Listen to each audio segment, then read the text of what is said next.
यह कहानी लेखक की अपनी भावनाओं के द्वारा लिखी गई है। इस कहानी को सुनकर आप अपना मनोरंजन कर सकते हैं। इस कहानी में दर्शाए गए पात्र, उत्पादन और घटनाएं सभी काल्पनिक हैं। कहानी किसी भी व्यक्ति के भावनाओं, प्रथाओं और परंपराओं का अपमान नहीं करती है। यह कहानी पूरी तरह से काल्पनिक है। दोस्तों, सिर्फ आपसे एक ही रिक्वेस्ट है कि आप हमारी वीडियो को लाइक और सब्सक्राइब कर लिया कीजिए, क्योंकि हम इसे बहुत ही मेहनत से बनाते हैं और आप बिना लाइक और सब्सक्राइब किया ही चले जाते हैं। प्लीज प्लीज प्लीज, यह आपका प्यार होगा हमारे लिए। आप हमारे चैनल को लाइक और सब्सक्राइब जरूर कर लिया कीजिए, जिससे हमें लगेगा कि हमारी मेहनत व्यर्थ नहीं जा रही है। 36 फैमिली टाइम। अब आगे। कशिश जैसे ही डिपार्टमेंट के मेन गेट से बाहर आती है, तभी सामने से आ रहा सार्थक उससे टकरा जाता है। कशिश का पूरा ध्यान अपने फोन में था, तो उसने सार्थक को नहीं देखा था और सार्थक जल्दबाजी में था, इसलिए उसे बिना देखे ही सॉरी बोलकर आगे बढ़ जाता है। कशिश को जब जानी पहचानी आवाज आती है तो वो पीछे मुड़कर देखती है, पर तब तक सार्थक लिफ्ट में एंटर कर चुका था। तो कशिश इसे अपना वहम समझकर बाहर निकल जाती है। वहां से वो सीधा उस रेस्टोरेंट के पास जाकर अपनी बाइक रोकती है, तो वो लड़का जो बाइक लेकर आया था वो अभी भी वहीं खड़ा था। उसे देखकर कशिश उसके सामने की उछाल देती है, तो वो लड़का भी उन्हें लेकर बाइक स्टॉप करके वहां से चला जाता है और कशिश भी अपने गॉगल्स निकालकर वापस मॉल की तरफ बढ़ जाती है, जहां सभी शॉपिंग कर रहे थे। वहीं सार्थक जब चीफ के केबिन में जाता है, तो चीफ के अलावा किसी और को केबिन में न देखकर वो समझ जाता है कि वो लेट हो चुका है। फिर भी वो एक आस के साथ चीफ से पूछता है, एम आई लेट? तो चीफ हाँ में अपना सिर हिला देता है। फिर चीफ सार्थक से कहते हैं, डोंट वरी सार्थक, वो अब यहीं पर रहने वाली है, तो नेक्स्ट मिशन के टाइम तुम उससे मिल सकते हो। फिर सार्थक भी कुछ देर बात करने के बाद वापस मॉल में आ जाता है। जब सार्थक वहां पहुंचा तो लगभग सबकी शॉपिंग हो चुकी थी। ये देखकर फिर वो सारा सामान गार्ड्स के साथ भिजवा देता है और फिर बाकी सभी मॉल के ही कैंटीन में खाना खाने के लिए चले जाते हैं। डिनर करने के बाद सब घर के लिए निकल जाते हैं। अब तक रात हो चुकी थी और कल एंगेजमेंट थी, इसलिए सब थके हुए ही सीधा अपने अपने रूम में जाकर सो जाते हैं। नेक्स्ट डे सुबह का वक्त, हर जगह अफरा तफरी मची हुई थी। हालांकि ज्यादा गेस्ट को नहीं बुलाया था, पर जो लोग बहुत ही ज्यादा क्लोज रिलेटिव थे वो आने वाले थे, इसलिए शाम की तैयारियां चल रही थी। सभी नौकर काम में लगे हुए थे। जब बाकी सभी नीचे आते हैं तो फिर वो पहले ब्रेकफास्ट करते हैं। तभी एक लड़की जिसकी एज लगभग 28 के करीब थी, वो भागते हुए आए और आते ही सबसे पहले दादी को पीछे से हक कर लिया। फिर दादी उसे देखकर खुश हो जाती है और प्यार से वापस सामने से गले लगा लेती है। उनकी आंखों में आंसू आ जाते हैं। उसे सबने पहचान लिया सिवाय कशिश और अरण्या के। उस लड़की को देखकर सब खुश हो जाते हैं और अपनी जगह पर से खड़े हो जाते हैं। तभी दादाजी कहते हैं, लगता है आप हमारी प्यारी सी बीवी को रुलाने के लिए आए हैं भूमिका बेटा। जी हाँ, ये लड़की कोई और नहीं बल्कि तरुण की बड़ी बहन भूमिका है। ये तरुण से 1 साल बड़ी है, यानी कि सार्थक की एज के बराबर है। इनकी शादी एक मिलिट्री ऑफिसर से हो चुकी है और ज्यादातर अपने ससुराल में ही रहती है। इनकी एक बेटी भी है। दादाजी की बात सुनकर भूमिका कहती है, ओफो दादू, आप और आपकी प्यारी सी बीवी, हम तो कुछ लगते ही नहीं है आपके। इतना बोलकर वो दादाजी के पांव छूती है, तो वो मना कर देते हैं और उसे गले लगा लेते हैं। वही भूमिका के दोबारा दादाजी की बात को दोहराने से दादी हल्का सा शर्मा जाती है। फिर भूमिका एक एक करके सबसे मिलती है। वो जैसे ही सार्थक के पास जाती है तो वो एक्टिंग करते हुए कहता है, ओह गॉड, अब फिर से इस मेकअप की एक को झेलना पड़ेगा। वहीं उसकी बात सुनकर भूमिका अपनी आंखें छोटी कर लेती है और उसका कान पकड़ लेती है। तो सार्थक कहता है, क्या कर रही है पागल लड़की, मेरा कान छोड़, अभी मेरी शादी हुई नहीं है। ये सुनकर भूमिका अपनी आई रोल करते हुए कहती है, यही तेरे लिए बेटर रहेगा, क्योंकि अब मुझे नहीं लगता कि तू किसी नॉर्मल लड़की से शादी करना चाहता है, इसलिए तो अभी तक कुंवारा बैठा है। फिर वो अपने एक हाथ की एल्बो को उसके कंधे पर रख देती है और थोड़ा सोचने के अंदाज में कहती है, मैं क्या बोलती हूँ चाची, इसका एक कान तोड़ देते हैं, फिर हम इसके लिए एक आंख वाली ढूंढेंगे, या फिर विथआउट नाक वाली लाइक सुपर्णखा। क्या बोलते हो, क्या जोड़ी बनेगी ना? तो सब हंसने लगते हैं। तो सार्थक चिढ़ते हुए कहता है, हाँ हाँ, खुद की शादी हो गई ना, इसलिए इतना इतरा रही है, चल हट। इतना बोलकर वो उसका हाथ अपने कंधे से झटक देता है। ये देखकर सब हंसने लगते हैं। तभी सोफिया हंसते हुए कहती है, हाँ हाँ, हमारे तने और कृति के कॉम्बो पीस, वो दोनों भी झगड़ते रहते हैं और आप दोनों भी झगड़ रहे हो। फिर तरुण के एक कंधे पर अपनी एल्बो रखकर उसे कहती है, अगर इस घर में कोई सीधा है ना तो वो सिर्फ तरुण भाई है, बेचारे किसी से नहीं झगड़ते। तभी भूमिका तरुण के दूसरे कंधे पर अपनी एल्बो रखते हुए कहती है, कोई नहीं, ये अपनी कमी अपनी वाइफ के साथ झगड़ कर पूरी कर लेगा। सब फिर से हंसने लगते हैं। तो तरुण अपने दोनों कंधों को नीचे कर लेता है, जिससे उन दोनों की एल्बोज नीचे हो जाती है। ये देखकर दोनों ही मुंह बना लेती है। तो तरुण कहता है, ऐसा कुछ नहीं होगा। इतना बोलकर वो जाने लगता है तो दोनों साथ में कहती है, ओह, इसका मतलब सिर्फ प्यार होगा, और हंसने लगते हैं। तो तरुण अपना सिर हिला देता है। तभी सबके कानों में एक प्यारी सी आवाज गूंजती है, मम्मा मैं वापस जा रही हूँ। सब उस तरफ देखते हैं तो एक क्यूट सी लड़की पिल से टेक लगाकर बहुत ही एटीट्यूड में खड़ी थी और सबको बोरिंग नजरों से घूर रही थी। उसे देखकर सार्थक उसे अपनी गोद में उठा लेता है और कहता है, ओए छोटी उस्ताद, अभी तो तू पूरी पहुंची भी नहीं है और तुझे वापस जाने की भी जल्दी हो गई। तो वो अपना मुंह बनाकर कहती है, तो आप में से मुझे नहीं लगता किसी को भी मेरी याद आई है। मैं कब से वेट कर रही हूँ कि कोई मुझे भी बुलाएगा, पर आप सबका तो मम्मा से मिलकर पेट ही नहीं भर रहा है। ये सुनकर सार्थक नाम में सिर हिलाते हुए कहता है, नहीं नहीं, मैं तो बस तुम्हारी इस बोरिंग सी मम्मा से पीछा छुड़वाने की कोशिश कर रही थी। उन दोनों को देखकर भूमिका मुंह बनाते हुए कहती है, एक ऑफिसर है और एक उसकी बेटी। सब उन दोनों को देखकर हल्का सा मुस्कुरा देते हैं, पर कोई था जिसे सार्थक और उस लड़की की बॉन्डिंग बिल्कुल भी पसंद नहीं आ रही थी।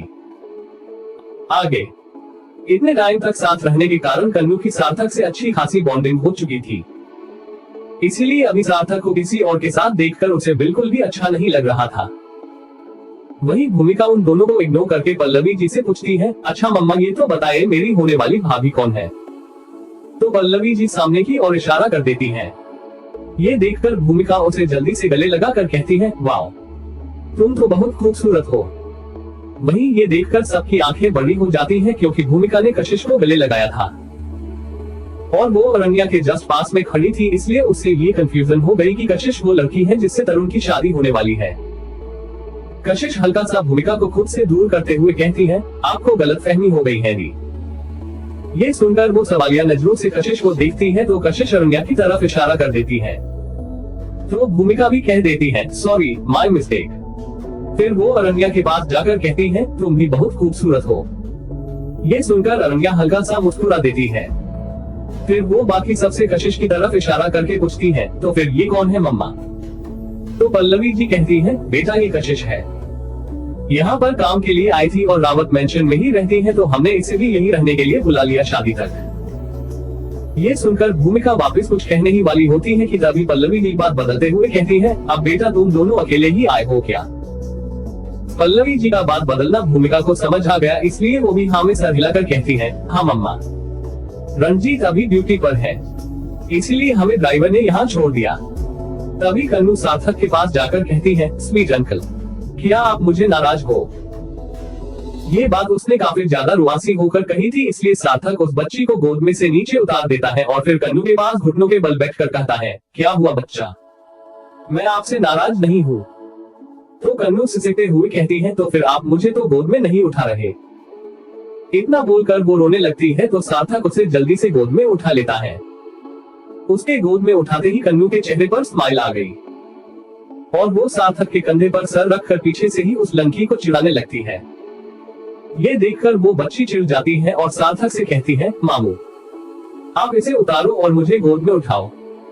तो सार्थक भी वैसा ही करता है, क्योंकि उसे लगा कि अब शायद कन्नू शांत हो जाएगी। वो बच्ची भी फिर कन्नू को चिढ़ाने लगती है, तो कन्नू चिल्लाकर कहती है, मुझे गोद में उठाओ स्वीट अंकल, वरना मैं आपसे नाराज हो जाऊंगी। तो सार्थक वैसा ही करता है और कन्नू फिर से उसे चिढ़ाने लगती है। अब उन दोनों के चिढ़ाने के गेम में सार्थक कभी कन्नू को गोद में उठाता तो कभी दूसरी बच्ची को।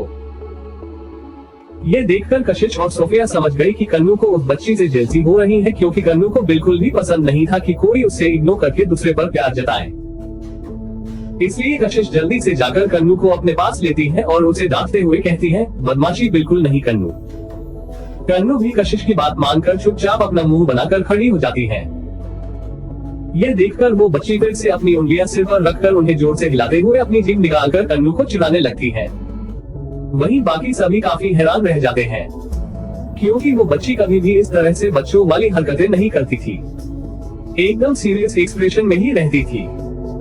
उसकी यही चीज भूमिका को बिल्कुल भी पसंद नहीं थी, लेकिन आज कन्नू की वजह से उसे ऐसी हरकत करते देख वो काफी ज्यादा खुश हो जाती है। उस बच्ची को इस तरह करते देख कन्नू चिढ़ते हुए कहती है, नीचे उतरे। तो सार्थक उसे गोद से उतार देता है और कहता है, तुम दोनों तो ऐसे लड़ रही हो जैसे जन जन्मांतर की दुश्मन हो। अब निभाओ अपनी दुश्मनी, मैं तो चला। इतना बोलकर वो तो हॉल में आकर सोफे पर बैठ जाता है। वही कन्नू अपनी आंखें छोटी करके उस बच्ची को घूरते हुए कहती है, तुम्हारा नाम क्या है? बाकी सभी बैठकर उनकी इस क्यूट फाइट को एंजॉय कर रहे थे। सार्थक भी कहने को हॉल में गया था, पर उसका पूरा ध्यान भी उन दोनों की बातों पर ही था। तो वो नावे से हिलाकर कहती है, नहीं बताऊंगी। इतना बोलकर वो वहां से जाने लगती है। तो कन्नू चिढ़ते हुए कहती है, तुम मुझे एटीट्यूड दिखा रही हो। तुम्हें पता है मैं जहां भी जाती हूँ ना बॉयज मेरे पीछे पड़ जाते हैं मुझसे फ्रेंडशिप करने के लिए। पता है मेरी एंजल को जितने लोग प्रपोज करते हैं ना उससे भी ज्यादा मुझे प्रपोज करते हैं। मेरी एंजल के तो सिर्फ 5 बॉयफ्रेंड है, पर मेरे जानती हो कितने हैं? 2020। इतना बोलकर वो अपनी छोटे बालों को भी अदा से झटक देती है। अच्छा अब बताओ तुम्हारे कितने बॉयफ्रेंड हैं? उसकी ये बात सुनकर सबकी आंखें बड़ी हो जाती है और वही कशिश को तो खांसी होने लगती है। तो सोफिया उसे पानी पिलाने लगती है, लेकिन फिर भी उसकी खांसी शांत होने का नाम ही नहीं ले रही थी। ये देखकर तरुण उसकी पीठ सहलाते हुए उसके धीरे से उसके कान में कहता है, इसलिए कहते हैं अपने इन हरकतों को बच्चों से दूर रखना चाहिए, क्योंकि कभी कभी बच्चे हमारी पोल खोल देते हैं और उन्हें गलत सीख भी मिल सकती है। ये सुनकर कशिश अजीब सा मुंह बनाकर तरुण की तरफ देखती है, पर कहती कुछ नहीं है। बाकी सब उन बच्चियों को देख रहे थे, इसलिए किसी का ध्यान तरुण और कशिश पर नहीं गया। तभी सोफिया भी बिना कुछ सोचे समझे बोल देती है, यार तू इस स्पीड से चलेगी तो मेरी सेंचुरी का रिकॉर्ड भी तेरे नाम हो जाएगा यार। ऐसे तो तू इस रेस में मेरे से आगे निकल जाएगी। कशिश घूरकर सोफिया को देखती है, उसे समझ नहीं आ रहा था कि आज सब उसी को एम्बेरेस फील करवाने में क्यों लगे हुए हैं। कशिश की नजरों को भांप कर सोफिया भी चुप हो जाती है। बाकी किसी को उनकी ये बात ठीक से समझ नहीं आई, इसलिए कोई कुछ नहीं बोलता। तभी कशिश कन्नू के पास जाकर बोलती है, बेटा जो लड़के फ्रेंड्स होते हैं ना उनको सिर्फ फ्रेंड बोलते हैं, बॉयफ्रेंड सिर्फ एक होता है, समझे? तो कन्नू कहती है, ओह इसका मतलब वो सब आपके सिर्फ फ्रेंड हैं, तो आपका बॉयफ्रेंड कौन है? तो सोफिया कहती है, बेटा अभी तक तो ये सौभाग्य किसी को प्राप्त नहीं हुआ है। कशिश फिर से सोफिया को एक नजर घूरकर देखती है तो सोफिया अपने मुंह पर उंगली रखकर खड़ी हो जाती है। तभी कन्नू फिर से उस लड़की से कहती है, बोलो ना तुम्हारा नाम क्या है? ये सुनकर इस बार वो भी बता देती है, मेरा नाम तन्विक्षा है, प्यार से सब मुझे तनु बुलाते हैं। इतना बोलकर वो अपना हाथ आगे बढ़ा देती है तो कनिका भी उससे अपना हाथ मिलाते हुए कहती है, और मैं कनिका हूँ, मुझे भी सब प्यार से कन्नू बुलाते हैं। फिर दोनों एक साथ कहते हैं, फ्रेंड्स, और दोनों एक दूसरे के हाथ में हाथ डालकर बाहर घूमने के लिए निकल जाती है। ये देखकर कशिश का तो मन करता है कि दोनों को जाकर एक एक खींच कर लगाए। मतलब उसे इतनी बड़ी ऑकवर्ड सिचुएशन में डालने के बाद भी दोनों मस्ती से फ्रेंडशिप करके बाहर जा रही थी। कशिश उन दोनों को देखने के बाद वापस अपनी नजरें घुमाकर सामने देखती है तो सब कशिश को हल्का हल्का मुस्कुराकर देख रहे थे। ये देखकर कशिश को समझ नहीं आता कि सब ऐसे क्यों मुस्कुरा रहे हैं, इसलिए वो पाउट बनाकर कहती है, मैं अभी आई। इतना बोलकर वो भागते हुए ऊपर चली जाती है और बाकी सभी हंसने लगते हैं। फिर एक एक करके सब अपने रूम में चले जाते हैं। भूमिका भी पल्लवी जी के पास उनके रूम में चली जाती है और उनके पास बैठकर कहती है, मम्मा आपने उस टाइम बात क्यों बदल दी? पल्लवी जी मुस्कुराते हुए भूमिका से कहती है, मैं जानती हूँ बेटा तुम कशिश के बारे में ही कहना चाहती थी। वैसे तो वो कह रही थी कि वो गांव से आई है, लेकिन फिर भी न जाने मेरा दिल कहता है कि वो करण भाई और आशी से जुड़ी है, पर अब जो सच है वो तो है। फिर वो प्यार से उसके गाल पर हाथ रखकर कहती है, इसलिए अब इन सारी बातों को छोड़ और तेरे छोटे भाई की शादी पर ध्यान दे, बड़ी मुश्किल से माना है। तभी भूमिका मुंह बनाकर कहती है, पर मम्मा मुझे कशिश ज्यादा पसंद आई थी, मुझे तो लगा कि वो आशी आंटी की ही बेटी है। वैसे तरुण शादी के लिए मान कैसे गया? तो पल्लवी जी कहती है, वो तो बस मान गया। अभी तू जा, जल्दी से तैयार हो जा क्योंकि शाम को सगाई है। तो भूमिका भी हाँ में अपना सिर हिलाकर वहां से चली जाती है। वही कशिश अभी छत पर बैठी थी। तभी सोफिया भी उसके पास आकर बैठ जाती है। तो कशिश उसको देखते ही उसके सिर पर जोर से टिपली मारते हुए कहती है, पागल लड़की। क्या बोल रही थी, सेंचुरी पूरी कर लेगी? हाँ, अभी तक तूने अपनी वो हरकतें नहीं छोड़ी ना। तो सोफिया उसे एक बोरिंग सा लुक देते हुए कहती है, यार तू कौन सी दुनिया में रहती है? लोग तो वन नाइट स्टैंड भी करते हैं, मैं तो बस मस्ती मजाक कर लेती हूँ और थोड़ी सी टिप मिल जाती है। वो बस बकरे हैं जो मेरे खाने का बिल भर देते हैं और अच्छी खासी चॉकलेट लाकर दे देते हैं। अब अगर ऐसे लोगों की गिनती 100 हो गई तो उसमें मैं क्या कर सकती हूँ? ये बोलकर वो अपने कंधे उचका देती है। ये देखकर कशिश अपना सिर हिला देती है, क्योंकि वो जानती थी कि सोफिया ऐसी ही है। जब अपना मतलब निकालना हो तो वो चाशनी से भी मीठी बन जाती है, पर सिर्फ एक हद तक। बात तक ठीक है, पर उसके आगे वो कभी नहीं बढ़ी। थोड़ी देर बात करने के बाद वो दोनों वापस अपने रूम में चली जाती है। तभी कशिश को कुछ याद आता है और वो अपने रूम के बजाय अरण्या के रूम की तरफ बढ़ जाती है। अरण्या इस वक्त अपने हाथ में एक फोटो लेकर बैठी थी और उस पर हाथ फेरते फेरते उसकी आंख में आंसू आ जाते हैं। तभी कोई उसके कंधे पर हाथ रखता है। ये महसूस करके अरण्या हल्का सा हड़बड़ा जाती है और अपने आंसू साफ करके एक झूठी मुस्कान अपने चेहरे पर बिखेर कर पीछे मुड़ती है। अपने सामने कशिश को देखकर उसे काफी हैरानी होती है। फिर वो जल्दी से उसे कहती है, आप बैठिए ना। इतना बोलकर वो उसे अपने बेड पर अपने साइड में बिठा लेती है। कशिश से उसकी आंखों की नमी और चेहरे की उदासी छिपी नहीं थी, पर उसे समझ नहीं आ रहा था कि वो बात की शुरुआत कैसे करे। तभी अरण्या पूछती है, आप यहाँ कुछ काम था क्या? तो कशिश कहती है, एक बात पूछूं? देखो सही सही जवाब देना। हाँ। उसकी बात सुनकर अरण्या हमें अपना सिर हिला देती है। तो कशिश कहती है, जानती हो मेरी मम्मा क्या कहती है कि जब हमारी शादी हो रही हो ना तो हमारे मन में कोई भी फीलिंग छिपी नहीं रहनी चाहिए।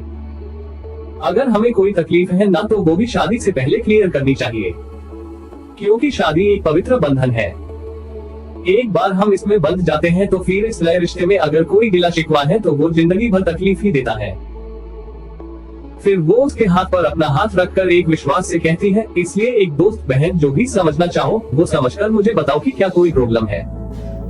वो ये बात इतने प्यार से बोलती है कि अरण्या की आंख से आंसू आ जाते हैं। और फिर अरण्या बोलती है, देखिए मैं आपको बता दूंगी, पर आपको मेरी कसम है कि आप ये बात और किसी को भी नहीं बताएगी और कोई एक्शन भी नहीं लेगी। ये सुनकर कशिश पहले तो मना करती है, पर फिर कुछ सोचकर हाँ में सर हिला देती है। और फिर अरण्या उसको बताना शुरू करती है। एक्चुअली सबको लगता है कि मिस्टर सिंह मेरे पापा है, पर वो मेरे पापा नहीं है। वो मेरे पापा के दूर के कजिन है। बचपन में ही मैंने अपनी फैमिली को खो दिया था। पापा के लिए मिस्टर सिंह बहुत खास थे, क्योंकि वो पापा के सामने सीधे बनकर रहते थे। पापा ने अपनी डेथ के टाइम मिस्टर सिंह को मेरी जिम्मेदारी दी। मुझे भी लगा कि शायद वो मेरा ख्याल रखेंगे। कुछ दिन तक उन्होंने मुझे अपने साथ रखा और फिर मेरे ही घर पर कब्जा करके मुझे अनाथ आश्रम भेज दिया। मैं तब भी ये सब नहीं समझ पाई। मुझे लगा कि शायद किसी कारण से वो ऐसा कर रहे हैं, लेकिन उन्होंने सिर्फ मेरा यूज किया। जब उन्होंने सिंघानिया एम्पायर से काफी सारा लोन ले लिया तो उसे चुकाने के लिए ही मुझे कंपनी में काम करने के लिए भेज दिया। मेरा बिजनेस की पढ़ाई में कोई इंटरेस्ट नहीं था। मैं तो डांसर बनना चाहती थी, पर उनके दबाव में आकर मुझे वो सब पढ़ना पड़ा और अब उनके लिए मैं कंपनी में काम कर रही हूँ।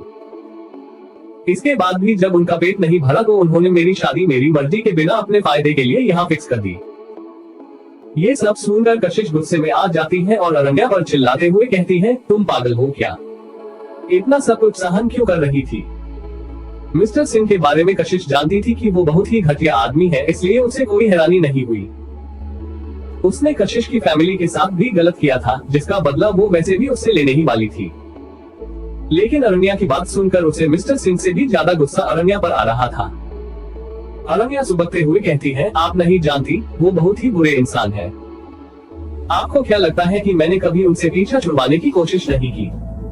पर वो बहुत ही चालाक और बुरे इंसान है। वो मुझे बहुत ही घटिया धमकी देते थे और मैं अपनी इज्जत के साथ खिलवाड़ नहीं कर सकती। उसे ऐसे रोते देखकर कशिश उसे शांत करवाते हुए कहती है, अच्छा ठीक है, पर ये बताओ कि तुम ये शादी जबरदस्ती में आकर के कर रही हो क्या? तो अरण्या कहती है, पहले मुझे लगा था कि मुझे ये शादी मजबूरी में करनी पड़ेगी और मिस्टर सिंह की वजह से मैं मना भी नहीं कर सकती थी। लेकिन जब से मैं इस फैमिली से मिली हूँ ना, मुझे ऐसा लग रहा है जैसे मेरा हर वो सपना और वो ख्वाहिश जो अधूरी रह गई थी वो पूरी हो जाएगी। ये फैमिली बहुत ही अच्छी है और तरुण जी भी बहुत अच्छे हैं। ये सब कहते समय उसकी आंखों में खुशी थी और तरुण का नाम लेते वक्त तो एक अलग ही चमक थी। ये सब देखकर पता नहीं क्यों पर कशिश को बिल्कुल भी अच्छा नहीं लगता। इस शादी को लेकर अरण्या को कोई प्रॉब्लम नहीं थी, ये बात अब कशिश समझ चुकी थी। और मिस्टर सिंह का क्या करना है ये कशिश ने सोच ही लिया था। इसलिए वो वापस जाने ही वाली थी कि तभी उसका ध्यान अरण्या के हाथ में पड़ी फोटो पर गया। ये देखकर वो बोली, क्या ये दोनों तुम्हारे पेरेंट्स हैं? तो अरण्या हाँ में अपना सिर हिला देती है।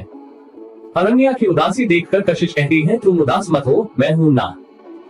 मुझे अपनी फ्रेंड मान लो या फिर बहन भी मान सकती हो। तो अरण्या हाँ में सर हिलाकर उसके गले लग जाती है। वो खुश थी कि किसी ने उसकी उदासी को समझा और उसे अपनापन दिया। हालांकि बाकी सब भी उसका ख्याल रख रहे थे पर फिर भी उसकी आंखों की उदासी को, उसके मिस्टर सिंह के प्रति डर को कोई नहीं समझ पाया था। लेकिन कशिश ने समझा था, इसलिए थोड़ी ही देर में वो उससे काफी घुल मिल जाती है। कुछ देर बाद कशिश उसके रूम से बाहर आ जाती है और फिर अपने रूम की तरफ बढ़ने लगती है। वो किसी सोच में गुम थी कि तभी वो चलते चलते किसी से टकरा जाती है और गिरने के डर से अपनी आंखें बंद कर देती है। अब आप सब तो जानते ही हैं कि वो किससे टकराई थी। ग्रिन। कशिश धीरे से अपनी एक आंख खोलकर देखती है तो वो तरुण था। ये देखकर वो जल्दी से उसे धक्का देकर उससे दूर हो जाती है और एक्सक्यूज मी बोलकर वहां से चली जाती है। तरुण को तो समझ ही नहीं आया कि अभी अभी क्या हुआ। जिस लम्हे को वो ठीक से महसूस भी नहीं कर पाया। कशिश उससे पहले ही वहां से भाग गई। फिर वो भी चला जाता है। देखते ही देखते शाम हो जाती है। सिंघानिया मेंशन और रावत मेंशन काफी दूर के एरिया में बने थे जिसने आसपास और कोई भी घर नहीं था, इसलिए उनके पड़ोस में कोई भी नहीं था। घर के बाहर से देखने पर ऐसा नहीं लग रहा था कि इस घर में अभी किसी की शादी होने वाली है, लेकिन घर के अंदर बहुत ही खूबसूरत सजावट हो रखी थी। लिविंग हॉल में ही एक स्टेज बना हुआ था जिस पर 2 चेयर रखी गई थी। सीढ़ियों पर एक रेड कारपेट बिछाया गया था जो सीधा स्टेज से अटैच था। कई सारे फ्लावर भी लगाए गए थे। अब तक सभी लोग रेडी होकर नीचे आ चुके थे। सबने काफी अच्छे ड्रेसेस पहन रखे थे। थोड़ी ही देर में तरुण भी एक ब्लैक टैक्सी सूट पहनकर बाहर आता है, जिसके एक साइड में ब्रोच लगा हुआ था। बाल सेट थे, चमचमाते ब्लैक शूज, एक हाथ में कड़ा जिसके अपर साइड में एक दहाड़ते शेर का डिजाइन बना हुआ था। सब लोग नीचे आ चुके थे, लेकिन अरण्या अभी तक नहीं आई थी। ये देखकर पल्लवी जी कहती हैं, बेटा कोई जाकर देख कर आओ, वो अभी तक क्यों नहीं आए। ये सुनकर कृति कहती है, मैं उन्हें लेकर आती हूँ बड़ी मम्मा। इतना बोलकर वो वहां से चली जाती है।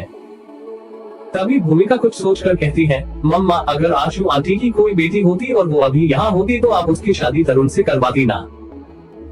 तो पल्लवी जी हाँ में सिर हिलाकर कहती है, अरे ये भी कोई पूछने की बात है, मैं तो हमेशा से यही चाहती थी।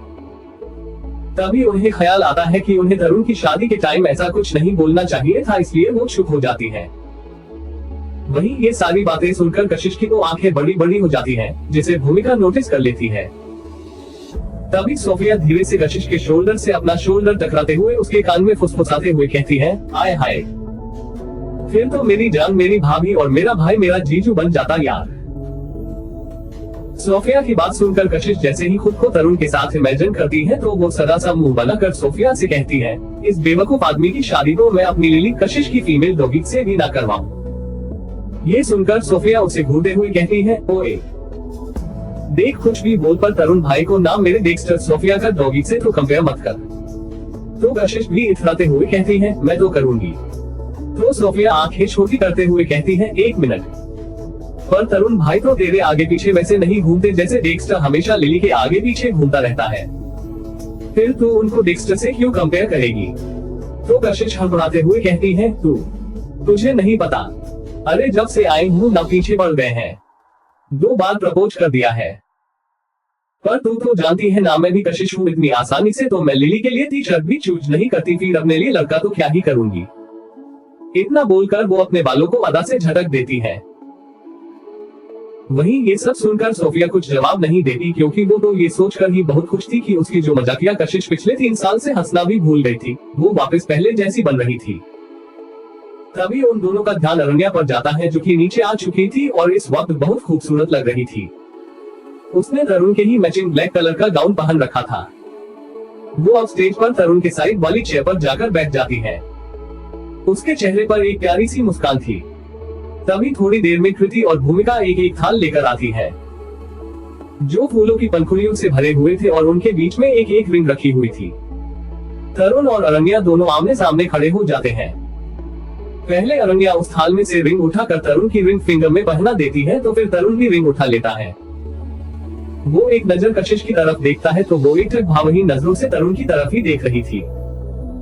ये देखकर तरुण को काफी हैरानी होती है कि कशिश लगातार उसे ही देखे जा रही है। फिर तरुण एक गहरी सांस लेकर वो रिंग अरण्या के हाथ में पहना देता है तो फिर सब क्लैपिंग करने लगते हैं। थोड़ी देर सब हंसी मजाक करते हैं, फिर सब अपने अपने रूम में चले जाते हैं क्योंकि कल हल्दी का फंक्शन था और उसकी ज्यादातर तैयारियां सबको खुद करनी थी। क्योंकि फंक्शन ट्रेडिशनल होने वाला था तो काफी सारे रिचुअल्स में जो चीजें चाहिए होती थी वो घर की लेडीज को खुद तैयार करनी थी। इस एपिसोड को समझने के लिए पीछे का एपिसोड जरूर सुनने और इसी तरह की और भी रोमांचक स्टोरी को सुनने के लिए हमारे चैनल एसएस एक्सप्लेनर को लाइक और सब्सक्राइब कर लें। अब एपिसोड में आगे। दूसरा दिन सुबह का वक्त, सब नीचे आकर बैठ गए थे जिनमें दादाजी, दादी, अमित जी, मिस्टर सिंह और सुमित जी थे। साक्षी जी, भूमिका और पल्लवी जी किचन में हल्दी बनाने की तैयारी कर रहे थे। अरण्या और तरुण अपने अपने रूम में थे। तनु और कन्नू भी एक साथ खेल रही थी और हमारे बाकी टीनेजर्स हल्दी की तैयारियों में जुटे हुए थे। राहुल, केतन और तने स्टेज की तैयारी देख रहे थे। सार्थक सिक्योरिटी का ध्यान रख रहा था क्योंकि भले ही इस शादी के बारे में अभी किसी को पता नहीं था, लेकिन अगर जाने अनजाने में भी किसी को इस बात की खबर हो जाती तो सबकी जान को खतरा था। कशिश, सोफिया और कृति स्टेज के पीछे हल्दी फंक्शन का डेकोरेशन खुद अपने हाथों से कर रहे थे। आगत वहीं पर नौकरों को कुछ इंस्ट्रक्शन दे रहा था। हल्दी का फंक्शन गार्डन में होने वाला था। अभी तक कोई भी रेडी नहीं हुआ था, सभी अपने नॉर्मल वियर में ही थे। तभी सोफिया मुंह बनाते हुए कहती है, यार मैं तो खुश हो रही थी कि सारा काम साथ मिलकर करेंगे, पर ये तो बहुत ज्यादा बोरिंग और थका देने वाला है। इतना बोलकर वो अपने हाथ में पकड़े बड़े बड़े फ्लावर को एक एक करके कशिश के ऊपर फेंकने लगती है जो अभी फूलों की लड़ियां लगा रही थी। उसके ऐसा करने से एक फूल कशिश के आंख के साइड में लगता है और उसके हाथ से फूलों की लड़ी छूटकर नीचे गिर गई। वो लड़ी बहुत ही भारी थी और कशिश ने बड़ी ही मुश्किल से लगाई थी। कशिश बिना किसी भाव के सोफिया की तरफ देखती है, जिसे देखकर सोफिया अपनी जीभ काट लेती है और कहती है, मर गई। इतना बोलकर वो मासूम सा चेहरा बनाकर अपने दोनों कान पकड़कर बोलती है, सॉरी यार। कशिश अभी भी उससे बिना किसी भाव के घूर रही थी। ये देखकर सोफिया अपने मुंह में आया पानी गटकती है और कहती है, यार ये तू जानती है ना, मुझे इस तूफान से पहले की शांति से बहुत डर लगता है, कुछ तो रिएक्ट कर। कशिश कहती है, ठीक है। इतना बोलकर वो अपने पास पड़े झाड़ू को उठाती है। ये देखकर सोफिया की आंखें बड़ी हो जाती हैं और वो कहती है, एंजल देख, इतना रिएक्ट करने की भी कोई जरूरत नहीं थी। इतना बोलकर वो भागने लगती है तो कशिश उसके पीछे झाड़ू लेकर भागते हुए कहती है, रुक जा सोफी, तेरी तो पहले तो जबरदस्ती इस काम में लगाया और अब करने भी नहीं दे रही। तेरी वजह से मेरी सारी मेहनत मिट्टी में मिल गई। रुक जा, आज तो तू मेरे हाथों से नहीं बचने वाली। सोफिया बार बार पीछे मुड़कर देख रही थी जिसकी वजह से वो आगे आ रही एक लड़की से टकरा जाती है। ये देखकर वो लड़की अदा से बोलती है, आउट सोफी, तुम क्या अब इन नौकरों के साथ भी खेलने लग गई? क्या तुम्हें अपने स्टेटस का कोई ख्याल नहीं है? उस लड़की को देखकर सोफिया का मुंह बहुत बुरी तरह से बन चुका था। बाकी सब भी अब लगभग यहाँ आ चुके थे क्योंकि वो बहुत ही जोर से बोली थी। उसे देखकर किसी के भी चेहरे पर खुशी तो बिल्कुल भी नहीं नजर आ रही थी। हाँ, लेकिन हैरानी सबके चेहरे पर थी। कृति धीरे से तने के कान में कहती है, अबे ओ एक घोचू, इसे किसने बुला लिया? तो तने मुंह बनाते हुए कहता है, मुझे नहीं पता, पर जिसने भी बुलाया है ना, वो मेरे हाथ से बहुत जोर की खाने वाला है। And I am damn sure, ये जरूर केतन का बच्चा ही होगा। इतना बोलकर वो जैसे ही केतन के सामने मुड़ता है तो उसके चेहरे पर हैरानी के भाव देखकर वो समझ जाता है कि केतन ने तो नहीं बुलाया है। तभी सोफिया के माइंड में एक बात स्ट्राइक करती है और वो चिल्लाकर कहती है, तुम्हारी हिम्मत कैसे हुई काम्या, मेरी फ्रेंड को नौकर बोलने की? ये सुनकर काम्या मुंह बनाते हुए कहती है, ओफो सोफी, जस्ट चिल, अब कोई झाड़ू लेकर सामने आएगा तो हम तो उसे नौकर ही समझेंगे। तो सोफिया हैरानी भरे एक्सप्रेशन अपने चेहरे पर लाकर अपने दोनों हाथों को अपने गालों पर रखकर कहती है, ओह। तभी मैं सोचूं काम्या, मुझे इतनी गंदी स्मेल क्यों आ रही है? क्योंकि तुम अपना सड़ा सा मुंह उठाकर यहाँ जो ले आए हो। ये सुनकर काम्या आग बबूला हो जाती है और गुस्से में सोफिया से कहती है, how dare you to talk to me in this way Sophie. तो सोफिया एक हल्की सी स्माइल के साथ कहती है, मेरे शुभ मंगल सावधान मुंह से ही ये प्यारी सी और नटखट सी हिम्मत हुई है माय कम्मो डाली। इतना बोलकर वो भोला सा चेहरा बना लेती है। काम्या गुस्से में सोफिया से फिर कुछ कहने ही वाली होती है कि तभी साक्षी जी वहां आकर कहती है, अरे काम्या बेटा, तुम यहाँ कब कैसे और किसके साथ? ये है काम्या, साक्षी जी के भाई की बेटी, यानी हमारी कृति और सोफिया की मामा की बेटी। एकदम रईस और बिगड़ैल। तरुण को बहुत पसंद करती है लेकिन इसे कोई पसंद नहीं करता है और ये तरुण से शादी करना चाहती है। जब मन किया मून उठाकर सिंघानिया मेंशन चले आना इनका फेवरेट काम है। साक्षी जी का सवाल सुनकर काम्या एकदम संस्कारी बंधे हुए उनके पैर छूती है और कहती है, बुआ वो क्या है ना, अब मेरा फाइनल सेमेस्टर कंप्लीट हो चुका है और आप तो जानती हैं ना कि मुझे बिजनेस इतना पसंद है और अगर वो सीखना है तो Tarun the world famous business tycoon से बेटर और कोई ऑप्शन हो सकता है क्या? इतना बोलकर वो स्माइल करने लगती है तो साक्षी जी भी मुस्कुराते हुए कहती है, हाँ ये तो तुमने सही कहा, पर अभी तरुण कुछ दिन ऑफिस नहीं आएगा लेकिन तुम बिल्कुल सही वक्त पर आए हो। तो काम्या कहती है, वो कैसे हुआ? ये सुनकर साक्षी जी मुस्कुरा कर कहती है, क्योंकि अभी तरुण की शादी है तो तुम शादी एंजॉय कर लो और फिर बिजनेस टिप्स ले लेना। इतना बोलकर वो उसके गाल पर प्यार से हाथ रखकर वहां से चली जाती है। वही काम्या वो तो ये बात सुनकर जम सी गई थी। उसे तो समझ ही नहीं आ रहा था कि वो कैसे रिएक्ट करे। उसका बचपन का सपना अब उसे टूटते हुए नजर आ रहा था। तभी उसके कानों में गाने की आवाज सुनाई देती है जिससे उसका गुस्सा फूटने के कगार पर था। एक्चुअली सोफिया उसके आजू बाजू घूमकर गाना गाते हुए डांस करने लगती है। कृति, तनय, राहुल और केतन भी उसके साथ मिल जाते हैं। कशिश उसे जानती नहीं थी इसलिए वो साइड में खड़ी रहती है और अगर के लिए भी काम्या इतनी जान पहचान वाली नहीं थी इसलिए वो भी वही खड़ा रहता है और सार्थक और भूमिका अपना सिर हिलाते हुए वहां से चले जाते हैं क्योंकि उन्हें पता था कि इन सब में से किसी को भी काम्या बिल्कुल पसंद नहीं है। सोफिया और बाकी सब उसके राउंड में गाना गाते हुए डांस करने लगते हैं। आज मेरे यार की शादी है, आज मेरे यार की शादी है, यार की शादी है, मेरे दिलदार की शादी है, आज मेरे यार की शादी है। ये सुनते ही काम्या चिढ़ जाती है और अपने पैर पटकते हुए अंदर चली जाती है और बाकी सब हंसने लगते हैं। चौफोटी गहरी चाल। अब आगे काम्या गुस्से में वहां से निकलने के बाद सीधा अपने उस रूम में जाने वाली होती है जहां वो हमेशा सिंघानिया मेंशन आने के बाद रुका करती थी। लेकिन लिविंग हॉल में सबको बैठा देखकर वो अपना अच्छा इंप्रेशन बनाने के लिए सबके पांव छूती है, फिर अपने रूम में चली जाती है। अपने रूम में जाकर वो गुस्से में अपना बैग फेंकते हुए कहती है, नहीं तरुण तुम सिर्फ मेरे हो, मैं भी देखती हूँ कि कैसे होती है ये शादी, लेकिन इसके पहले मुझे तुम्हारी होने वाली उस सुकौर दुल्हन से भी तो मिलना पड़ेगा। इतना बोलकर वो वॉशरूम में चली जाती है। वहीं बाहर गार्डन में कशिश सोफिया पर गुस्सा कर रही थी, तुम्हारी वजह से सोफी सब कुछ खराब हो गया, कितनी मुश्किल से मैंने वो सजावट की थी, अब ये सब तुम्हें करना पड़ेगा समझी। उसकी बात पर सोफिया भी हाँ में सर हिला देती है क्योंकि वो जानती थी कि उसकी ही गलती है। वो मुंह लटकाकर अंदर जाने लगती है तो कशिश उसका हाथ पकड़कर बोलती है, अच्छा ठीक है, अब ऐसे मुंह मत फुलाओ, जाकर अंदर से फ्लोवर्स लेकर आ, मैं लगाने में हेल्प कर दूंगी। तो सोफिया उसके गाल पर किस करते हुए बोली, थैंक यू सो मच मेरी जान। ये बोलकर वो भागते हुए अंदर चली जाती है और फिर अपने ही ध्यान में मग्न एक फूलों की टोकरी लेकर आ रही थी कि तभी वो सामने से आ रहे आंगन से टकरा जाती है और वो सारे फूल उसके हाथ से छूटकर उछल जाते हैं और उन दोनों पर गिरने लगते हैं। सोफिया आंगन की बाहों में थी और आंगन भी एकटक सोफिया को देख रहा था। तभी उन दोनों के कानों में गाने की आवाज पड़ती है जो कि कृति गा रही थी, तुझे देखा तो ये जाना सनम, प्यार होता है दीवाना सनम।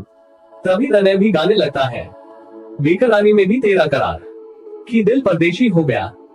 फिर दोनों साथ में गाते हैं, ओ हमें तुमसे हो गया प्यार, कि दिल परदेशी हो गया। लेकिन वो दोनों तो जैसे आज अलग ही दुनिया में खो गए थे। ये देखकर तनय और कृति हैरानी से एक दूसरे की तरफ देखते हैं और फिर वापस सामने देखने लगते हैं। फिर कृति कहती है, अबे ओए घोचू, क्या मैं कोई सपना देख रही हूँ यार, दो लड़ाकू विमान आज लवी डबी सीन बना रहे हैं। तभी कृति काफी जोर से कहती है, ओ माय गॉड काशू दी, आप यहाँ? क्या सोफिया दी? मुझे तो पता नहीं कहाँ पर है। फिर वो और एक्टिंग करते हुए कहती हैं, तने आज तो मुझे लगता है सोफी दी की शामत आई है। काशु दी कितने गुस्से में यहाँ से गई है। तने हैरानी से कृति को देख रहा था क्योंकि वहाँ पर कशिश नहीं थी। वहीं कृति की ये बात सुनकर सोफिया जल्दी से अंगद को धक्का देकर दूर करती है और चिल्लाकर कहती है, तुम रास्ते के कागे कीड़े, तुम्हारी वजह से ये सारे फूल नीचे गिर गए। अब काशु मुझे जिंदा नहीं छोड़ेगी। इतना बोलकर वो टोकरी उठाकर जल्दी से वहाँ से भाग जाती है। ये देखकर अंगद को तो कुछ समझ ही नहीं आया। वो अपने आप से कहता है, ये लड़की, मैंने इसकी हेल्प की और ये मुझे थैंक यू बोलने की बजाय पता नहीं क्या क्या कांटा कीड़ा बोलकर चली गई। ओह गॉड, इसे समझना बहुत ही मुश्किल है। इतना बोलकर वो वापस अपने काम में लग जाता है। वहीं तने हैरानी से कृति को देखते हुए कहता है, ये सब क्या था? तो कृति तने के सिर पर शपथ लगाते हुए कहती है, अबे घोचू, काम में लेट हो रहे हैं और सोफी दी ऐसे तो अपनी नींद से नहीं जागने वाली थी और उन्हें जगाने का काम तो सिर्फ काशु दी ही कर सकती है, इसलिए ऐसा बोला। अब जल्दी चल। इतना बोलकर वो उसे खींचते हुए अपने साथ ले जाती है।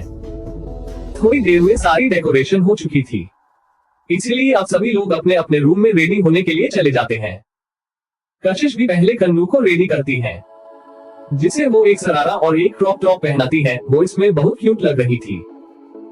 तभी तनु भी वहीं आ गई और कशिश से बोलती है, क्या आप मुझे भी रेडी कर दोगे आंटी? ये सुनकर कशिश हाँ में सिर हिला देती है और उसे भी रेडी कर देती है।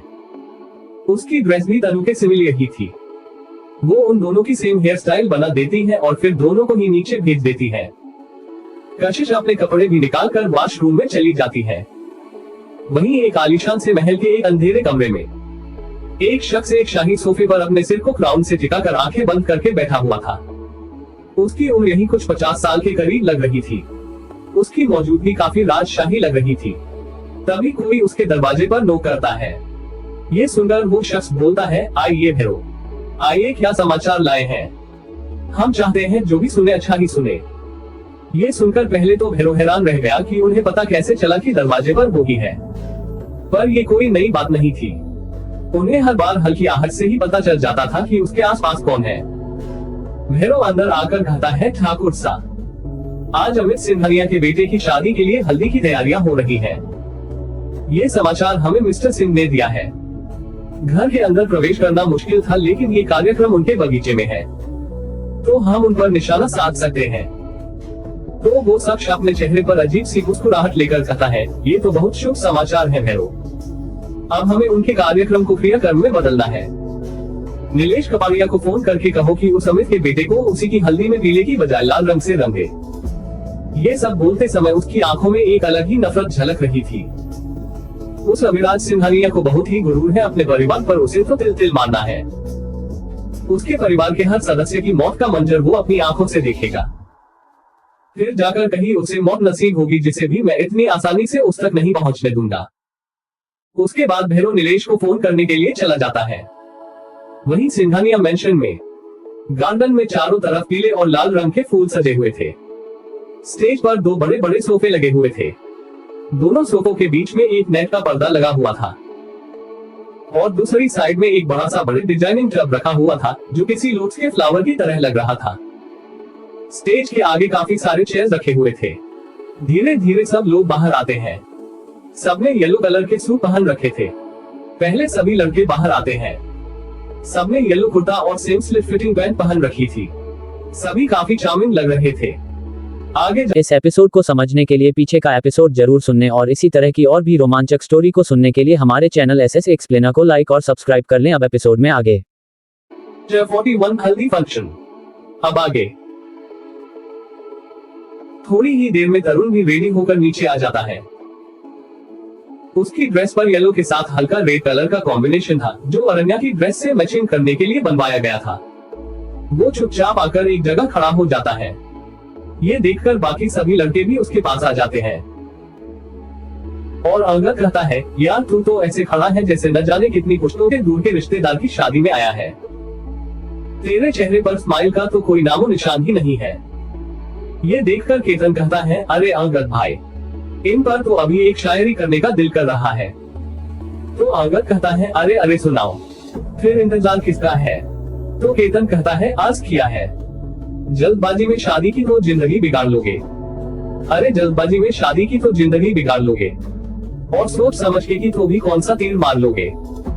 ये सुनकर सब एक दूसरे की तरफ देखते हैं और फिर जोर जोर से हंसने लगते हैं। आंगद कहता है, वाह यार, लगता है इस शायरी का जन्म ही हमारे तरुण के लिए हुआ है। तो सब फिर से हंसने लगते हैं। तरुण भूलकर केतन को देखता है तो वो राहुल के पीछे छिप जाता है और फिर तरुण बाकी सबको भूलकर वहां से थोड़ा दूर खड़ा हो जाता है। वहीं अपने रूम में कशिश जब रेडी होकर वॉशरूम से बाहर आती है तो उसका ड्रेस उससे बहुत लूज हो रहा था। और वहीं दूसरे रूम में अरण्या की भी सेम हालत थी, क्योंकि उसका ड्रेस तो उससे आ ही नहीं रहा था, वो काफी टाइट था। थोड़ी देर में सोफिया और कृति जैसे ही अरण्या के रूम में जाती है उसे लेने के लिए, तो उसे अभी तक नॉर्मल वियर में देखकर हैरान हो जाती है और सोफिया कहती है, ये सब क्या है अरण्या, आप अभी तक रेडी नहीं हुई, नीचे सब आपका इंतजार कर रहे हैं और ये काशु भी अभी तक नहीं आई। तो अरण्या कहती है, मेरा ड्रेस फिट नहीं आ रहा, वो बहुत ही टाइट है। वो इतना ही कहती है कि तभी कशिश उस रूम में आ जाती है।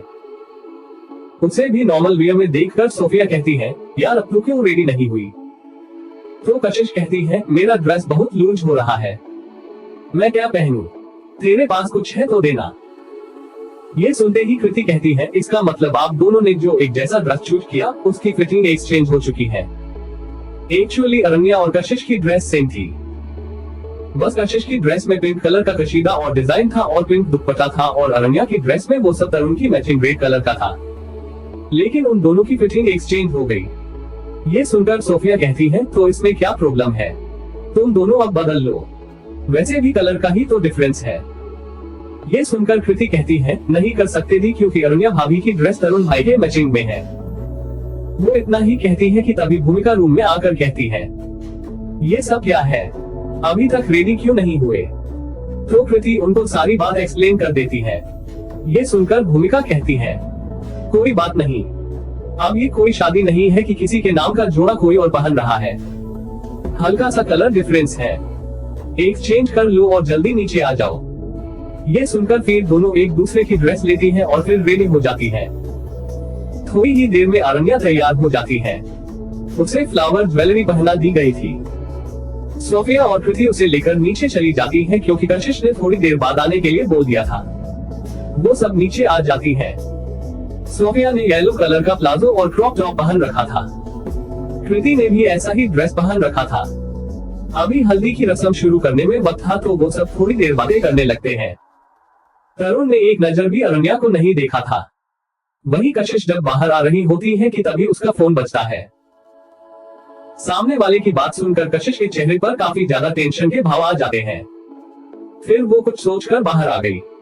काम्या भी बाहर आ जाती है। उसने जानबूझकर तरुण का मैचिंग येलो और रेड कॉम्बिनेशन सूट पहन रखा था और सीधा साक्षी जी के पास जाकर पूछती है, वो अब दुल्हन कौन है। उसकी बात सुनकर साक्षी जी कहती है, जिसने तरुण के सेम ड्रेस पहन रखा है। उनका ध्यान अभी तक अरण्या की ड्रेस पर नहीं गया था, इसलिए वो ऐसा बोल देती है। उसी टाइम कशिश भी वहां आती है। उसका ध्यान तो कहीं और ही था। एक चिंता उसे मन ही मन सता रही थी। वो बिना देखे आगे बढ़ने लगती है। तरुण भी उसी साइड खड़ा था। वो जैसे ही कशिश की तरफ देखता है तो देखता ही रह जाता है। कशिश ने बिल्कुल भी मेकअप नहीं किया था, ना कोई ज्वेलरी, बस कानों में छोटे छोटे फ्लावर डिजाइन इयररिंग्स, गले में एक चेन और हाथ में एक ब्रेसलेट। ये दोनों वो कभी भी खुद से दूर नहीं करती थी। वो अपने ही ध्यान में चल रही थी।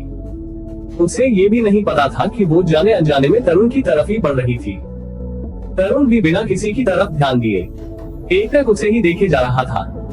काम्या जैसे ही कशिश को देखती है उसे लगता है कि यही दुल्हन है, क्योंकि इससे पहले जब वो आई थी तो सोफिया कशिश के आगे खड़ी थी, इसलिए उसने कशिश को तो गौर से देखा ही नहीं था। लेकिन अब कशिश को देखकर उसे उसकी खूबसूरती से जलन होने लगी थी। वो जानबूझकर अपना एक पैर कशिश के आगे कर देती है। कशिश जैसे ही गिरने वाली होती है कि तभी तरुण उसे अपनी मजबूत बाहों में थाम लेता है। काम्या तो पकड़े जाने के डर से तुरंत वहां से खिसक लेती है और कशिश भी तुरंत तरुण को खुद से दूर करके वहां से बाकी सबके बीच आ जाती है। तभी पल्लवी जी तरुण और अरण्या को स्टेज पर बुलाती है। अरण्या को देखकर काम्या को समझ आता है कि वो दुल्हन है। फिर वो अपने आप से ही कहती है, वो तो तुम हो दुल्हन। इसका मतलब वो बेचारी अभी खामखा मुंह के बल गिर जाती, लेकिन कोई बात नहीं, मैं तुम्हारे लिए भी अच्छा इंतजाम करूंगी मिस दुल्हन। तरुण और अरण्या दोनों सोफे पर बैठ जाते हैं। उनके सामने एक टेबल पर हल्दी का बाउल रखा हुआ था और उन दोनों के बीच में पर्दा लगाया गया था। पहले दादाजी और दादी आकर पहले तरुण को हल्दी लगाते हैं और फिर वही हल्दी अरण्या को भी लगाते हैं। एक एक करके सभी बड़े फैमिली मेंबर्स उन दोनों को हल्दी लगा देते हैं। फिर सार्थक और भूमिका भी आकर उन दोनों को हल्दी लगा देते हैं। कशिश की नजरें आज एक जगह नहीं टिकी थी, बल्कि यहाँ से वहां घूम रही थी। एक अजीब सा डर उसकी आंखों में नजर आ रहा था, जिसे तरुण भी बखूबी नोटिस कर लेता है। आगे जानने के लिए पढ़ते रहिए मेरी कहानी माई मिस्टीरियस वाइफी। इस बात का है डर कशिश को, क्या वो अनजान शख्स अपने मकसद में कामयाब हो जाएगा। प्लीज फ्रेंड्स रिव्यू, रेटिंग्स और कमेंट करना ना भूले। 42 ए गनशॉट। अब आगे। कशिश यहाँ वहाँ टेंशन में अपनी नजरें घुमा रही थी। उसने पहले गार्डन में अपनी नजरें घुमाई, जहाँ इस वक्त सर्वेंट्स के नाम पर बस 2-4 लोग थे, और वो भी सब काफी टाइम से सिंघानिया मेंशन में काम करते थे। गार्डन में चारों ओर गार्ड्स का पहरा था। वो यही सब नोटिस कर रही थी कि तभी सोफिया उसके कंधे पर हाथ रखती है तो वो हल्का सा उचक जाती है। तो सोफिया उसे घूरते हुए कहती है, क्या बात है, तू तो ऐसे घबरा गई जैसे रात के अंधेरे सन्नाटे में किसी ने तेरे कंधे पर हाथ रख दिया है। उसकी बात सुनकर कशिश मुंह बनाते हुए कहती है, तू काम की बात बोल ना, फालतू की बकवास क्यों कर रही है। तो सोफिया सीरियस होते हुए कहती है, कोई प्रॉब्लम है क्या? काफी देर से तुझे नोटिस कर रही हूँ, बहुत घबराई हुई लग रही है। ये सुनकर कशिश एक भरपूर नजर सोफिया पर डालकर कहती है, नथिंग, तू चल। इतना बोलकर वो उसे बाकी सबके पास ले आती है। जब वो वहां आते हैं तो अगर तरुण को हल्दी लगाने के लिए जा रहा होता है, वो उस छोटे से बाउल की सारी हल्दी तरुण के फेस पर रगड़ देता है। ये देखकर तरुण गुस्से में उसका हाथ झटक देता है तो फिर तने कहता है, अब हटिए भी अंगद भाई, हमें भी तो हल्दी लगाने दीजिए। ये सुनकर अंगद हटने ही वाला था कि तने जोर से चिल्लाता है, ये क्या किया। उसके इस तरह चिल्लाने से सबका ध्यान तने की तरफ चला गया था। तो अंगद कहता है, क्या है, क्यों गला फाड़ रहा है? क्या तू ये चाहता है कि तेरे भाई की शादी में एंजॉय करने की बजाय तेरा गला बैठ जाए? ये सुनकर तने सोच में पड़ जाता है और फिर एकदम से अपना गला पकड़कर कहता है, नहीं नहीं, मुझे एंजॉय करना है। फिर जैसे ही उसे याद आता है कि वो चिल्लाया क्यों था, तो अंगद पर गुस्सा करते हुए कहता है, ये आपने क्या किया अंगद भाई? सारी हल्दी एक ही बार में भाई को लगा दी, अब हम क्या लगाए? ये सुनकर अंगद कुछ कहता उससे पहले ही पल्लवी जी कहती है, अरे बेटा, ये हल्दी तो सिर्फ लगाने के लिए थी, अगर आपको ऐसे रगड़ना था तो उसका अलग रिवाज है, उसमें नहला देते। इतना बोलकर वो हंसने लगती है। ये सुनते ही तरुण चिल्लाकर कहता है, नहीं, मुझे नहीं नहाना। उसकी बात सुनकर शांति जी कहती है, अरे बेटा, नहाना नहीं है, ये तो रिवाज है, हल्दी होने के बाद दूल्हे को हल्दी के पानी से उस टब में बैठाकर स्नान करवाया जाता है। ये सुनकर तरुण कहता है, पर ये कैसा रिवाज है दादी? तो दादी कहती है, आप जैसा भी है रिवाज तो है। एक काम करो, आप दोनों जाकर उन टब में बैठ जाओ और फिर सारे लड़के तरुण को और सारी लड़कियां अरण्या पर हल्दी का घोल डाल देंगी। तरुण पहले तो बहुत मना करता है, पर सबके जिद करने पर उस टब में जाकर बैठ जाता है। फिर कुछ सर्वेंट्स हल्दी का घोल लेकर आते हैं। ये देखकर कृति मुंह बनाते हुए कहती है, पर दादी, हमने तो तरुण भाई को हल्दी लगाई ही नहीं। तो दादी कहती है, कोई बात नहीं बेटा, तुम घोल डाल दो। उनकी बात सुनकर कृति हमें सर हिला देती है और फिर सब एक साथ उन दोनों पर हल्दी का पानी डालने लगते हैं। थोड़ी सी देर में ही वो दोनों हल्दी के पानी में पूरे भीग चुके थे। फिर वो दोनों बाहर आकर वापस सोफे पर बैठ जाते हैं।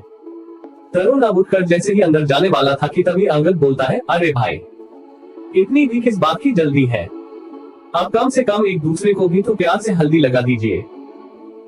उसकी बात सुनकर तरुण उसे घूर कर देखता है तो बाकी सब भी उसे इंसिस्ट करने लगते हैं। ये देखकर तरुण फिर से मुंह बनाकर हाँ में सिर हिला देता है। तो पहले अरण्या उस बाउल में बची कुची सारी हल्दी को अपने हाथ में लेकर तरुण के दोनों गालों पर लगा देती है। फिर जब तरुण की बारी आती है तो वो बाउल पूरी तरह से खाली हो चुका था। ये देखकर भूमिका कहती है, मैं अंदर से और हल्दी लेकर आती हूँ, आप बस 2 मिनट वेट करिए। तो तरुण हाँ में सर हिला देता है। भूमिका अंदर जाने ही वाली होती है कि तभी काम्या उसे बीच में रोककर कहती है, अरे भूमिका दी, आप जाए, हल्दी में ले आती हूँ। तो भूमिका कहती है, नहीं नहीं काम्या, मैं ले आऊंगी। तो काम्या जबरदस्ती मुस्कुराते हुए कहती है, दीदी आपके भाई की शादी है, आप जाए, मैं लेकर आती हूँ। तो भूमिका भी हाँ बोलकर चली जाती है। उसका फोन बजने लगता है तो वो एक साइड जाकर बात करने लगती है। वहीं काम्या जल्दी से किचन में जाकर हल्दी रेडी करती है। अभी किचन में कोई भी नहीं था, इसलिए वो जल्दी से फ्रिज में से कुछ ग्रीन चिली निकालती है और फिर उसे मिक्सचर में पीसकर उसका तीखा पानी हल्दी में डाल देती है और एक एवं स्माइल करते हुए कहती है, उफ मिस दुल्हन, अब मेरे तरुण को छूने वाले हाथों के प्यारे से गालों को तीखा तीखा महसूस करवाते हैं। इतना बोलकर वो बाहर आ जाती है। वहीं कशिश बार बार किसी को मैसेज कर रही थी, लेकिन रिप्लाई देखकर उसे सिर्फ निराशा ही हासिल होती है। तभी उसकी नजर रावत मेंशन के टेरेस पर जाती है, जहां पर एक शार्प शूटर गन को तरुण की तरफ पॉइंट किए हुआ था। ये देखते ही कशिश की नजर तरुण पर जाती है, जो अब हल्दी के बाउल में से हल्दी को निकालकर अरण्या को लगाने वाला था। कशिश अपने मन में सोचती है, ओह गॉड, मैंने वहां नोटिस नहीं किया, अब अगर मैं वहां गई तो काफी लेट हो जाऊंगी। कशिश की नजर काफी पैनी थी। जैसे ही वो वापस शार्प शूटर की तरफ देखती है, वो समझ जाती है कि अब वो बस गन शॉट करने ही वाला है। ये देखकर वो घबरा जाती है और बिना कुछ सोचे समझे तरुण की तरफ भागने लगती है और जोर से चिल्लाती है, मिस्टर सिंघानिया। और अभी सबके कानों में एक गन शॉट की आवाज गूंजती है और अपने सामने का नजारा देखकर सबकी आंखें डर से बड़ी हो जाती हैं। 43 कौन है वो दुश्मन? अब आगे। तरुण, जिसने अरण्या को हल्दी लगाने के लिए अपना हाथ उठाया ही था, उसका हाथ अरण्या को छू भी पाता उससे पहले ही कशिश जोर से चिल्लाती है, मिस्टर सिंघानिया, और तरुण को धक्का दे देती है, जिससे तरुण कशिश के साथ ही नीचे गिर जाता है और उसी टाइम एक गोली उसी साइड से एक पेड़ के तने पर लग गई जो तरुण के पीछे था। वहीं कशिश की गिरने के बाद उसकी जोर से सिसकी निकल जाती है, क्योंकि तरुण का एक हाथ कशिश की गर्दन पर था और उस ग्रीन चिली की तीखेपन की वजह से उसे जलन होने लगती है। हालांकि उस हल्दी को तरुण ने भी अपने हाथ में लिया था, लेकिन हाथ में उसे इतनी जलन नहीं महसूस हुई, क्योंकि गर्दन सेंसिटिव पॉइंट होता है और उसी के साथ कशिश को ग्रीन चिली से एलर्जी भी थी और वो बहुत ही जल्दी से उसकी बॉडी पर रिएक्ट करने लगता है। उसकी गर्दन पर लाल चकत्ते बनना शुरू हो चुके थे। कशिश के गालों पर भी हल्दी लग गई थी, क्योंकि गिरते टाइम तरुण के गाल उसके गाल को छू गए थे, जिससे उसके गाल पर भी हल्दी लग गई। तरुण का दूसरा हाथ उसकी पीठ पर था।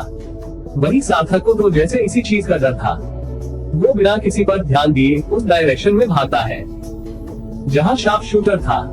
राहुल और केतन भी सबको अंदर लेकर जाते हैं। कशिश भी उस आदमी को पकड़ना चाहती थी जिसने गोली चलाई थी, इसलिए वो तरुण को धक्का देकर खड़ी हो जाती है और रावत मेंशन की तरफ भागने लगती है। लेकिन वहां उसे दिखाई देता है कि सार्थक उसके पीछे गया है, इसलिए फिर वो वहीं रुक जाती है और तरुण भी जल्दी से खड़ा हो जाता है। तभी राहुल चिल्लाकर कहता है, भाई आपके हाथ पर खून, क्या आपको चोट लग गई? आप जल्दी चलिए, मैं डॉक्टर को बुला कर लेके आता हूँ। राहुल की बात सुनकर तरुण अपने हाथ को देखता है जिस पर खून लगा था, लेकिन उसे कहीं पर भी दर्द नहीं हो रहा था। तभी उसके माइंड में स्ट्राइक हुआ, ओह शिट। इतना बोलकर वो सीधा कशिश के रूम की तरफ भागता है और राहुल से कहता है, call the doctor right now. उसके ऐसे भागने पर राहुल को कुछ समझ नहीं आता, लेकिन वो फिर भी जल्दी से डॉक्टर को कॉल करने चला जाता है। तरुण जैसे ही कशिश के रूम में एंटर करता है, वहां कोई नहीं था। तभी बाथरूम से शॉवर की आवाज आती है, तो वो जल्दी से डोर को लॉक करता है और बिना कुछ सोचे समझे बाथरूम में एंटर कर लेता है। बाथरूम में कशिश शॉवर के नीचे वैसे ही कपड़ों में खड़ी थी जो उसने नीचे पहन रखे थे, और वो बार बार अपनी गर्दन को रगड़ रही थी जहां पर लाल निशान बन चुके थे। उसके आंखें बार बार बंद हो रही थी, वो लगभग बेहोश होने वाली थी। तरुण उसके पास जाकर उसके गाल पर थपथपाते हुए कहता है, हे कशिश, आर यू ओके? उसके इतना कहते ही कशिश उसकी बाहों में गिर जाती है। तरुण उसकी पीठ को देखता है जहां से खून निकल रहा था, क्योंकि गोली उसकी पीठ को छूकर निकली थी। लेकिन तरुण को समझ नहीं आ रहा था कि आखिर उसकी गर्दन को क्या हो गया है। पर तरुण को न जाने क्या हुआ कि वो उसकी गर्दन पर अपने होंठ रख देता है और उसे सक करने लगता है। जैसे ही उसे अपने होठों पर जलन महसूस होती है, तो वो समझ जाता है कि जरूर ये ग्रीन चिली की वजह से हुआ है। पर ग्रीन चिली उसकी गर्दन पर आई कैसे? ये बात तरुण की समझ से बाहर थी, क्योंकि तरुण के हाथ से लगी हल्दी कशिश ने तरुण के आने से पहले ही साफ कर ली थी और अभी सिर्फ ट्रेडमार्क थे। तो तरुण को ये आइडिया बिल्कुल नहीं हुआ कि ग्रीन टी हल्दी में थी। पर अभी वो इन सारी बातों को छोड़कर उसकी गर्दन को सक करने लगता है, जिससे कशिश को काफी आराम महसूस हो रहा था। थोड़ी ही देर में उसके वो रैशेस ठंडे पानी और तरुण के एहसास से ही खत्म होने लग गए थे। फिर तरुण पैराशूट और लेकर उसकी गर्दन पर लगा देता है जिससे कशिश की जलन कम हो। उसके बाद वो उसे अपनी गोद में उठाकर बेड पर लिटा देता है। तभी राहुल का फोन आता है कि डॉक्टर आ चुका है। तो तरुण उसे कशिश के रूम में लेकर आने का बोल फोन कट कर देता है। बाकी सब अभी तक घबराए हुए लिविंग हॉल में खड़े थे। जैसे ही राहुल डॉक्टर को कशिश के रूम में ले जाने वाला होता है तो बाकी सब डॉक्टर को देखकर टेंशन में आ जाते हैं और राहुल से पूछने लगते हैं, राहुल, ये डॉक्टर यहाँ क्या कर रहे हैं? क्या तरुण को चोट लग गई है? उसे कुछ हुआ तो नहीं? तो राहुल कहता है, दादी, चोट भाई को नहीं बल्कि कशिश को लगी है, शायद क्योंकि उन्होंने डॉक्टर को कशिश के रूम में बुलाया है। ये सुनकर सब घबरा जाते हैं और डॉक्टर के साथ कशिश के रूम की तरफ आ जाते हैं। डॉक्टर कशिश के रूम में एंटर करते हैं तो तरुण एक साइड हट जाता है और डॉक्टर से कहता है, इसकी पीठ पर चोट लगी है। तो डॉक्टर कहता है, इन्हें मून के बल लिटाना होगा और आप सभी प्लीज बाहर चले जाइए। उसके ऐसा कहने पर बाकी सभी को बाहर चले जाते हैं, पर तरुण और सोफिया अभी भी वहीं थे। तरुण ने कशिश को पीठ के बल लेटा दिया था। डॉक्टर दोबारा कहते हैं, सर प्लीज आप बाहर जाएं। इनकी पीठ पर चोट लगी है, बैंडेज राउंड में लगेगा। तो उसके इतना कहते ही आगे के शब्द उसके मुंह में ही रह गए क्योंकि तरुण उसे बहुत बुरी तरह घूर रहा था। ये सोफिया भी देख लेती है। वो अपने मन में सोचती है, तरुण भाई ऐसे क्यों रिएक्ट कर रहे हैं? लाइक एक वजह से पसंद। उन दोनों में से कोई कुछ कहा उससे पहले ही सोफिया कहती है, डॉक्टर अंकल, आप प्लीज बाहर जाइए। मैं एक मेडिकल टीचर हूँ और वैसे भी गोली उसकी पीठ को छू कर ही निकली है तो बैंडेज मैं खुद कर दूंगी। उसकी बात सुनकर डॉक्टर कुछ कहता उससे पहले ही तरुण उसकी बाजू को पकड़ उसे खींचकर बाहर ले जाता है और बाहर खड़ा कर देता है, क्योंकि बेचारा डॉक्टर तो एक हल्का फुल्का सा 25 साल का एक लड़का था। वो डॉक्टर बाहर आने के बाद अपने मन में सोचता है, इन लोगों ने क्या मेरी बेइज्जती करने के लिए यहाँ बुलाया है? जब इलाज खुद ही करना था तो बुलाया क्यों? और वो लड़की तो मुझे अंकल बोल रही थी। ये सोचकर वो अपना मुंह बना लेता है। तभी सोफिया बाहर आकर उसका बैग एक झटके में उससे खींचते हुए धीरे से कहती है, इसके लिए बुलाया था डॉक्टर अंकल। ये बात डॉक्टर के अलावा और किसी ने नहीं सुनी थी। वो अपने मन में सोचता है, क्या उस लड़की को मन की बातें भी पता चल जाती है? कहीं वो कोई भूतनी तो नहीं है? ये सोचकर ही उसके फेस पर डर वाले एक्सप्रेशन आ जाते हैं। वही अंदर सोफिया ने कशिश की बैंडेज कर दी थी और वो उसे एक नींद का इंजेक्शन दे देती है और कहती है, मैं जानती हूँ एंजल, तुम्हें नींद का इंजेक्शन ठीक नहीं है, पर अभी तुम्हारी तबीयत ठीक नहीं है और अगर तुम जाग गई तो अपनी तबीयत की फिक्र करने के बजाय ये पता लगाने की कोशिश करोगी कि वो कौन था। इसीलिए अब तुम शाम तक तो रेस्ट करोगी। इतना बोलकर वो बाहर आ जाती है और बाकी सबसे कहती है, अभी वो बेहोश है, शाम तक होश में आएगी, तो आप सब शाम को उससे मिल लेना। तो सब हाँ में सर हिलाकर अपने रूम में फ्रेश होने चले जाते हैं। तरुण भी एक नजर कशिश के रूम के डोर को देखकर वहां से चला जाता है। सब लोग वहां से जा चुके थे। बेचारा डॉक्टर इधर उधर देख रहा था कि उसे लाते टाइम तो बिना कुछ पूछे उठा कर ले आए और अब किसी ने उस पर ध्यान ही नहीं दिया। तभी सोफिया एक अजीब सी मुस्कान अपने चेहरे पर लेकर मासूम सी आवाज में बोलती है, क्या हुआ डॉक्टर अंकल, फीस चाहिए?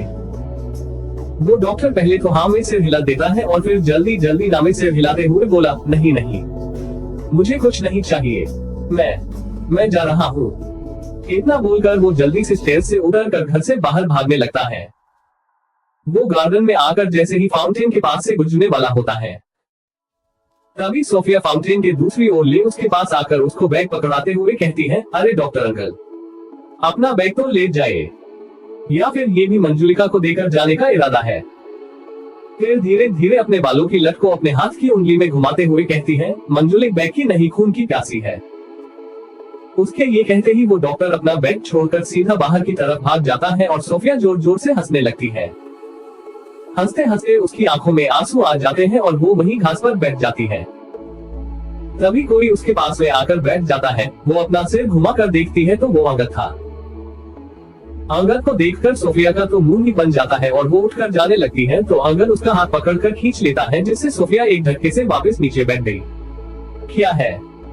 सोफिया के ऐसे पूछने पर अंगद अपनी आंखें छोटी करके कहता है, ओह हेलो सब्जी वाली, तुम हर टाइम इतने गुस्से में क्यों रहती हो?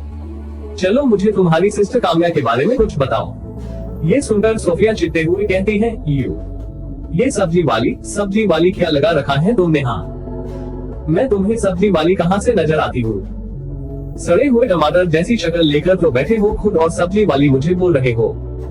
तुम हो सब्जी वाले, और तुम्हें काम्या के बारे में क्यों जानना है?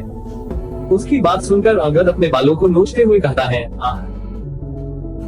मुझे लगा थोड़ी देर बैठकर तुमसे बात करता हूँ, अच्छा खासा टाइम पास हो जाएगा, लेकिन तुम्हारे पास आकर टाइम वेस्ट के अलावा और कुछ भी नहीं हो सकता। इतना बोलकर वो उठकर अंदर चला जाता है। तो सोफिया खड़ी होकर अपने कमर पर हाथ रख लेती है और जाते हुए अंगद को घूरकर उसकी कॉपी करते हुए कहती है, टाइम पास करने आया था, बड़ा आया हूँ। टाइम पास करना था तो उस चुड़िया काम्या के पास जाना था, मेरे पास क्यों आया था? ये सोचकर वो अपना मुंह बनाकर अंदर चली जाती है। वहीं दादी के रूम में अभी पल्लवी जी उनके पास बैठी थी और वो उनसे कहती है, माँ, मैंने कशिश को ये सोचकर हमारे पास रख लिया कि वो शायद आशी की बेटी हो सकती है, लेकिन मैं भावनाओं में बह गई क्योंकि आशी की बेटी को तो आशी ने खुद उसके जन्म से पहले ही खो दिया था, और ये बच्ची आज इसकी जान को खतरा हो सकता था, वो भी मेरी वजह से। फिर मैं क्या मुंह दिखाती सबको? उनकी बात पर शांति जी उन्हें समझाते हुए कहती है, ऐसा कुछ नहीं होगा, सार्थक पता करने गया है ना, ये जरूर उनके किसी बिजनेस राइवल का काम होगा, हमें पता चल जाएगा, तुम चिंता मत करो। और हमें तो कशिश का धन्यवाद करना चाहिए कि उसने हमारे तरुण की जान बचाई। वहीं दूसरी ओर घर के सभी मेल स्टडी रूम में थे। तरुण भी चेंज करके आ चुका था। अमित जी सार्थक से कहते हैं, सार्थक क्या तुम्हें पता चला कि वो कौन था?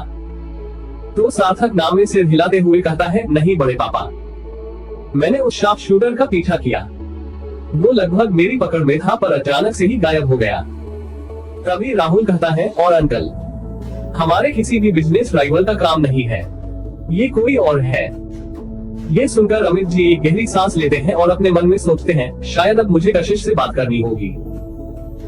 एक बार ये शादी हो जाए फिर मैं उससे बात करूंगा, क्योंकि वो ही है जो अब मुझे बता सकती है कि आखिर कौन है जो 25 साल से हमारे पीछे पड़ा है। थोड़ी देर बाद वो सबको और ज्यादा सतर्क रहने का बोलकर बाहर भेज देते हैं। सबके बाहर जाने पर अमित जी सार्थक को रोककर कहते हैं, सार्थक, मैं इसे तुम्हारी पहली और आखिरी गलती समझकर माफ कर रहा हूँ, लेकिन अगली बार कशिश की जान को खतरा नहीं होना चाहिए। तुम्हें बोला था ना कि उसका ध्यान रखना तुम्हारी जिम्मेदारी है। तो सार्थक सिर हिलाते हुए कहता है, सॉरी बड़े पापा, नेक्स्ट टाइम ये गलती नहीं होगी। ये सुनकर अमित जी बाहर चले जाते हैं और सार्थक अपने मन में सोचता है, मुझे कभी कभी ऐसा लगता है कि बड़े पापा को तरुण से भी ज्यादा टेंशन कशिश की है। उफ, मैं भी क्या सोच रहा हूँ।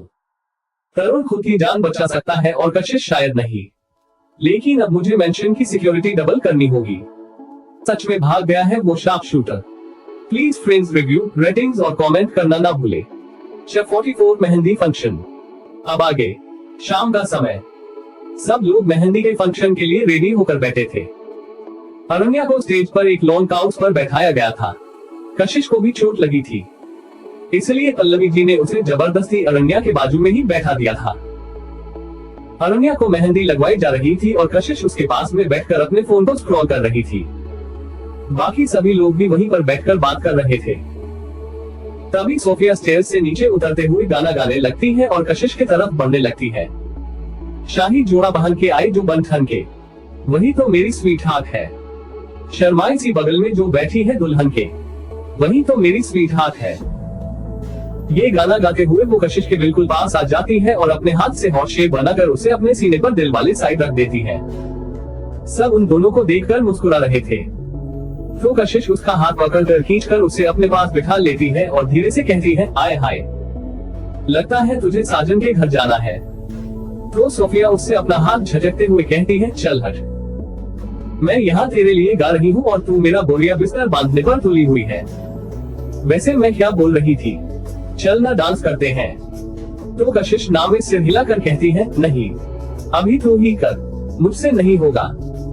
तो फिर सोफिया भी हाँ में सर हिलाकर स्टेज पर चली जाती है और अपने हाथ में माइक लेकर कहती है, चलो चलो, इस बोरिंग फंक्शन को थोड़ा सा मजेदार बना देते हैं और डांस स्टार्ट करते हैं। ये सुनकर बाकी सभी टीनेजर्स भी स्टेज पर चले जाते हैं और फिर सोफिया जोर से कहती है, ओ डीजे वाले भैया एक प्यारा सा गाना लगा दे यार।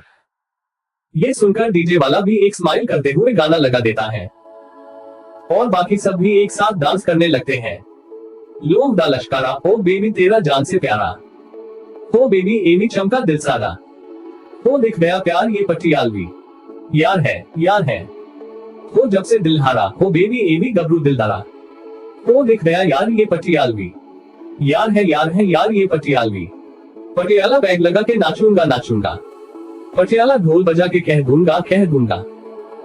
फिर अंगद सोफिया के पास आकर उसके बालों से खेलते हुए आगे के डांस सटे करता है और बाकी सभी उनके इर्द गिर्द डांस करते हैं।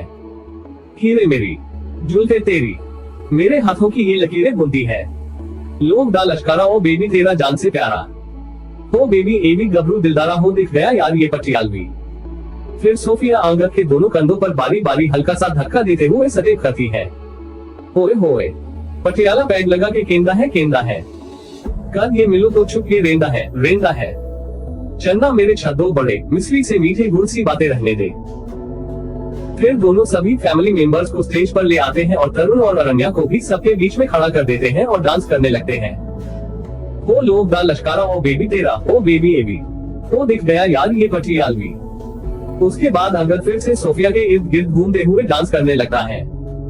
बातों से तेरी बातें बनी है, आ फिर से चुपके मेरे कानों में कह दे।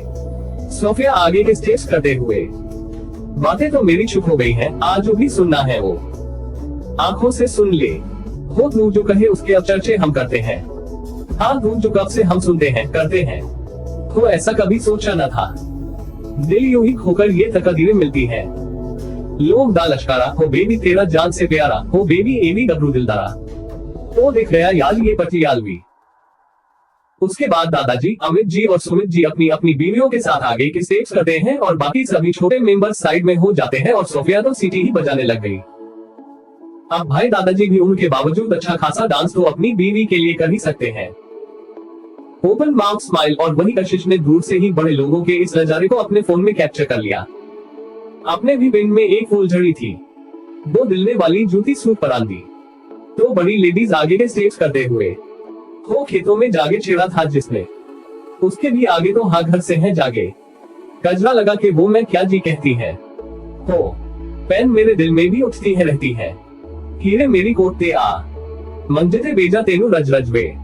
अब पूरी फैमिली वापस से फ्लो पर आकर, हो लोग दा लश्कारा, हो बेबी तेरा जान से प्यारा, हो बेबी एवी चमका दिल सारा, हो दिख गया यार ये पटियालवी, हो जब से दिल हारा, हो बदला मैं सारा का सारा, हो बेबी जीवे गबरू दिलदारा, हो दिख गया यार ये पटियालवी। डांस होते ही सब हंसते हुए वापस अपनी अपनी जगह पर आकर बैठ जाते हैं। सभी लेडीज अब मेहंदी लगवा रही थी।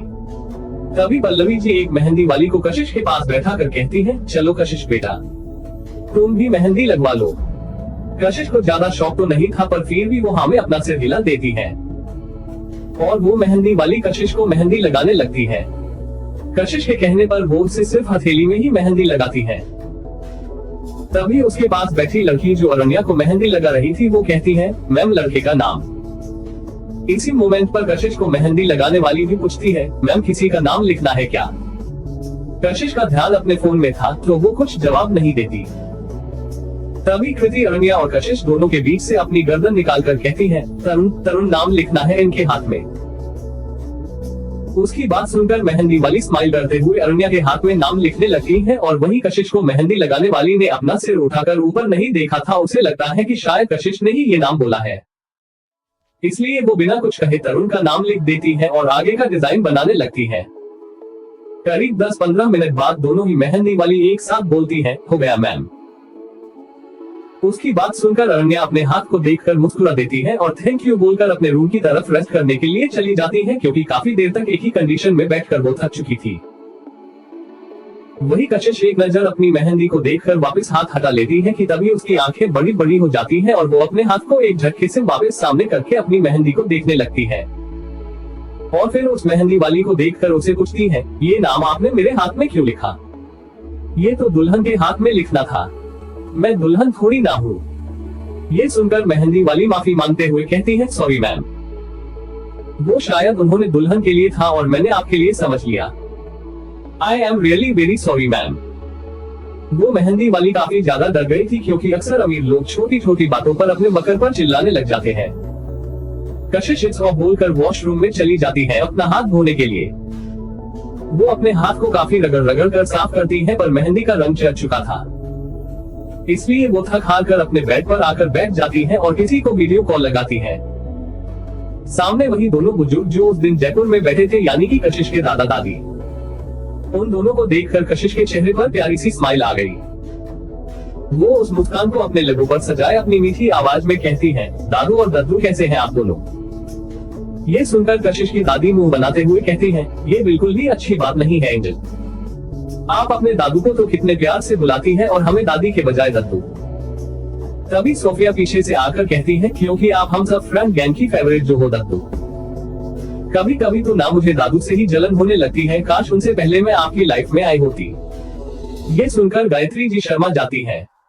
ये देखकर तो सोफिया लगभग चिल्लाते हुए बोली, ओए होए, ये शर्मो हया भरा चेहरा मेरी बेबी नो नो दादी डॉल।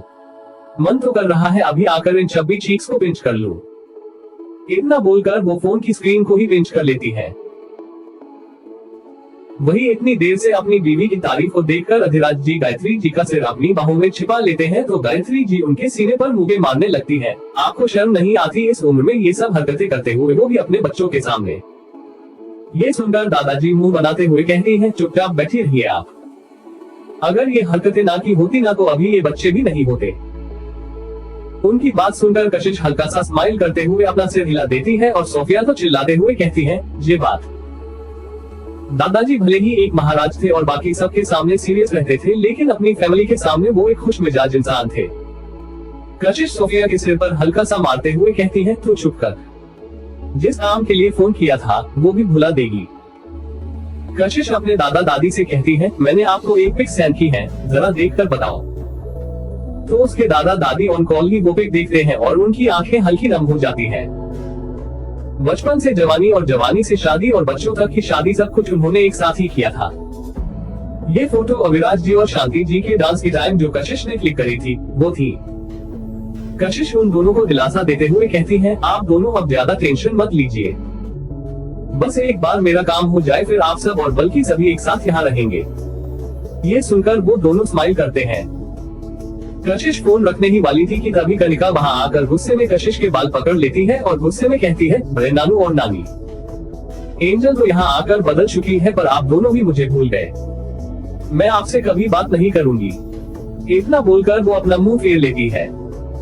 तो दादा दादी दोनों स्माइल करने लगते हैं और सोफिया उसके सिर पर हाथ फेरते हुए तंज भरे लहजे में कहती है, बेटा, वो भूलना चाहे तो भी आप भूलने कहाँ देते हो। ये सुनकर कनिका अपनी आंखें छोटी करके उसके बाल पकड़ लेती है। ऐसे ही थोड़ी देर हंसी मजाक और एक दूसरे से बात करने के बाद वो कॉल कट करके दोनों ही अपने रूम में चले जाते हैं। और वहीं कशिश भी थोड़ी देर अपनी कंपनी का काम करती है और फिर कुछ सोचते हुए अपने बेड पर लेट जाती है। इस एपिसोड को समझने के लिए पीछे का एपिसोड जरूर सुनने और इसी तरह की और भी रोमांचक स्टोरी को सुनने के लिए हमारे चैनल एसएस एक्सप्लेनर को लाइक और सब्सक्राइब कर लें। अब एपिसोड में आगे 45 काम्या की साजिश। अब आगे कशिश के साथ बात कर लेने के बाद उसके दादा दादी आपस में बात करने लगते हैं और उसकी दादी कहती है, देखा ना आपने, हमारी एंजल जो दिन भर सबसे बात करते नहीं थकती थी, वो अब जरूरत से ज्यादा बात ही नहीं कर रही। उसे देखकर मुझे बिल्कुल भी अच्छा नहीं लग रहा है। अभी तक तो बस 21 की ही हुई है वो। तो अधिराज जी कहते हैं, अरे आप क्यों डर रही हैं? वो हमारी शेरनी है, बचपन से ही उसे लड़कर जीतना सिखाया है हमने।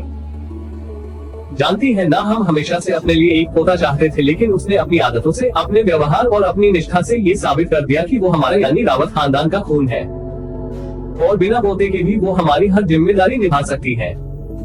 किसी लड़के की जरूरत नहीं है अब। हमारी सोच को ही बदल दिया था उसने। तो दादी जी मुंह बनाते हुए कहती हैं, आपकी ये सारी बातें मुझे निशब्द जरूर कर सकती हैं, लेकिन मैं चाहती हूँ कि अब उसकी जिंदगी में खुशियाँ आए। और आप तो बोल रहे थे कि आप उसकी शादी करवाएंगे, अब क्या हुआ? दादाजी अपने चेहरे पर गंभीर भाव लाकर कहते हैं, हमने सोचा जरूर था, पर अब जो होगा वो हमारी एंजल का फैसला और उसकी नियति होगी। पहले हमने सोचा था कि उसकी शादी हम अपने अजीज दोस्त रवि के पोते से करवाएंगे, पर अब वक्त बदल चुका है और हम बिना उसकी मर्जी के उसकी जिंदगी का कोई निर्णय कभी नहीं लेंगे। और ये राजपाट छीनने का डर हमें बिल्कुल नहीं है, क्योंकि ये भी अब हमारी एंजल की जिम्मेदारी है, तो जो उसे ठीक लगेगा वो ही होगा। तो दादी अपनी आंखें छोटी करके कहती है, आपने हमारी नन्ही सी एंजल पर कुछ ज्यादा ही बोझ नहीं डाल रखा है? उनकी बात सुनकर वो उसे हंसते हुए अपनी बाहों में भर लेते हैं और अपने मन में सोचते हैं, अभी तक आप जानती ही कहाँ है उसे। इससे भी कहीं गुना ज्यादा बोझ लेकर चलने की आदत है उसे। दूसरा दिन सुबह से ही घर में काफी चहल पहल थी, क्योंकि आज शाम को ही शादी थी। हर कोई यहाँ से वहाँ भाग भाग कर काम कर रहा था। इस टाइम सभी लड़के जिम में थे। तभी अगर कहता है, ओए होए, जब से शादी होने को आई है लगता है बंदे के पर निकल आए हैं। ना ही किसी से बात करना और ना ही कोई जवाब। अब क्या हर वक्त भाभी जी के ही ख्यालों में खोया रहेगा। उसकी बात सुनकर बाकी सभी हंसने लगते हैं, तो वही तरुण अगत को घूर कर देखने लगता है। लेकिन अगत को इससे कोई फर्क नहीं पड़ता था, क्योंकि एक वही था जो जब चाहे उससे हंसी मजाक कर सकता था। उसे तरुण के गुस्से से बिल्कुल भी फर्क नहीं पड़ता था। तभी अगत जानबूझकर तरुण को सुनाते हुए कहता है, वैसे यार मैं क्या बोल रहा था, हमारे मोस्ट हैंडसम बैचलर की शादी के बाद क्यों ना मैं भी इस रास्ते को पकड़ लूं। तो तने कहता है, हाँ हाँ क्यों नहीं भाई, पर आप इनकी तरह सीक्रेट शादी तो बिल्कुल मत करना। अरे मेरा कितना मन था इनकी बारात में नाचने का, पर इन्होंने तो कुछ ही खर्चे में काम निपटाने का सोच लिया। तो अगर उसके गले में अपनी बाहें डालकर कहता है, कोई नहीं मेरे शेर, तो इसके हिस्से की जंग भी मेरे ही मैदान में लड़ लियो। तरुण उन सब नमूनों को वहीं छोड़कर अपने रूम में आ गया। आज उसके दिल में एक उथल पुथल सी मची हुई थी। वो किसी से शादी करने जा रहा था, जिसके नाम के सिवाय उसे और कुछ पता भी नहीं था। वो चाहता तो कुछ ही सेकंड में उसके बारे में पता लगा सकता था, लेकिन उसका दिल ही नहीं किया कि वो उसे जानने की कोशिश भी करे। इन चंद दिनों में भी उसने कशिश के बारे में ही पता लगाने की कोशिश की, लेकिन निष्कर्ष सिर्फ निराशा ही निकली। जब से कशिश ने उसकी जान बचाई थी, तब से ही उसके लिए इस बारे में जानना और जरूरी हो गया। उसे अब ये भी डाउट हो रहा था कि आखिर कशिश की पहचान क्या है। इतने गार्ड्स और लोगों में से किसी की भी नजर उस शूटर पर नहीं गई, पर क्यों बिना किसी आइडिया के भी कशिश ने उसे देख लिया। ये बात उसे मन ही मन खाए जा रही थी। वो कशिश को क्या समझ रहा था और कशिश क्या निकली। काफी देर तक अपने आप में उलझे रहने के बाद वो फ्रेश होने के लिए वॉशरूम की तरफ बढ़ गया। वहीं कशिश अपने रूम में बैठी थी। तभी उसका फोन बजा। फोन पर फ्लैश हो रहे नाम को देखकर कशिश के चेहरे पर एक तिरछी मुस्कान आ गई। जैसे ही उसने फोन उठाया, सामने से आवाज आई, एंजल, मैंने उस शूटर को पकड़ लिया। अब शायद उसे होश आने वाला है। तुम जितनी जल्दी हो सके यहाँ आ जाना। तो कशिश भी ओके आरजे भाई बोलकर फोन कट कर देती है और उस टाइम के बारे में सोचती है जब उसे इन सारी बातों का आइडिया लग चुका था और उसने पहले ही सोच लिया था कि उसे क्या करना है। फ्लैशबैक। कशिश जब घर से बाहर हल्दी फंक्शन के लिए आ रही थी, तभी उसका फोन बजा। उसे नेनू ने फोन किया था, जो उसे हर होने वाले हमले से पहले ही आगाह कर देती थी। और वैसा ही अभी हुआ। नैनो ने कशिश से बोला, काशू, मुझे ज्यादा कुछ तो नहीं पता चला, बट मिस्टर कपाड़िया ने किसी शार्प शूटर को अपॉइंट किया है। आई एम डैम श्योर वो किसी न किसी को अपना निशाना बनाएगा। सो बी केयरफुल। नैनो से बात करने के बाद ही कशिश काफी टेंशन में आ गई थी, इसलिए उसने तुरंत ही आरजे को कॉल किया और बोली, भाई, नैनो ने इंफॉर्मेशन दी है कोई शार्प शूटर होगा जो यहाँ हमला करने के लिए आएगा। यहाँ पर मैं संभाल लूंगी, आप बस मेंशन के आसपास ही रहना। वो शार्प शूटर हमारी पकड़ से बचना नहीं चाहिए। आज पता लगाना ही पड़ेगा आखिर ये कपाड़िया चाहता क्या है। उसकी बात सुनकर आरजे भी एकदम स्टाइल में ओके बॉस बोलकर फोन कट कर देता है। उस शार्प शूटर के भागने के तुरंत बाद आरजे उसे पकड़ लेता है और इसीलिए सार्थक उसे ढूंढ नहीं पाया था। Flashback and. कशिश इन ख्यालों को झटक कर जल्दी से वॉशरूम में जाकर चेंज कर लेती है। उसने एक ग्रे कलर का ट्राउजर और व्हाइट शर्ट पहन रखी थी।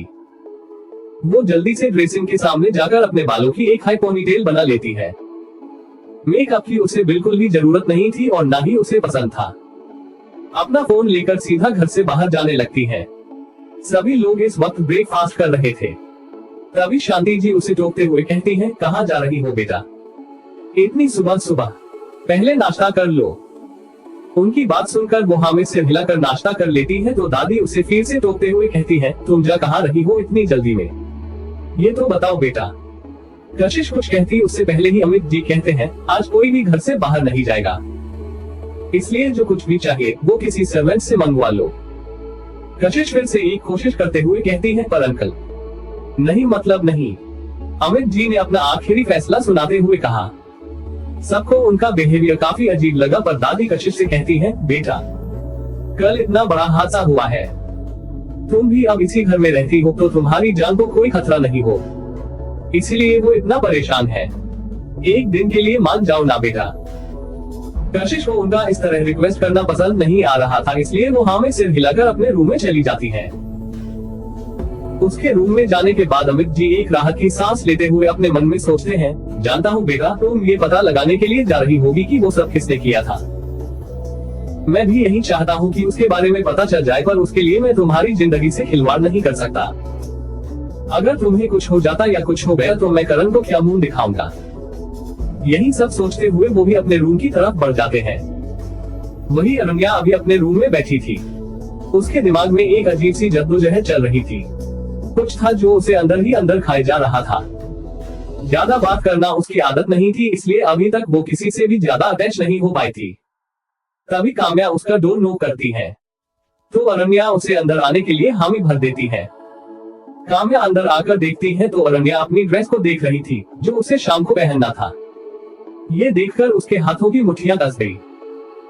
वो एक झूठी मुस्कान अपने चेहरे पर ओढ़कर अरण्या से बोली, मैं जब भी तुम्हें देखती हूँ तुम इतनी चुपचाप क्यों रहती हो?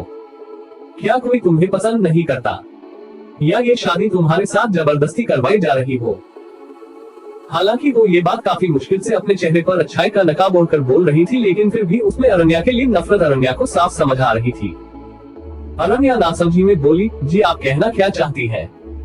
काम्या अब बिना बात को घुमाए सीधा मेन मुद्दे पर आते हुए बोली, जानती हो तरुण तुम्हें बिल्कुल भी पसंद नहीं करता। उसके लिए शादी करना अभी बहुत ज्यादा इम्पोर्टेंट है, इसलिए वो तुम्हें बलि का बकरा बना रहा है। कल तुम्हें छोड़ भी देगा। मुझसे प्यार करता है वो, इसलिए चुपचाप यहाँ से चली जाओ।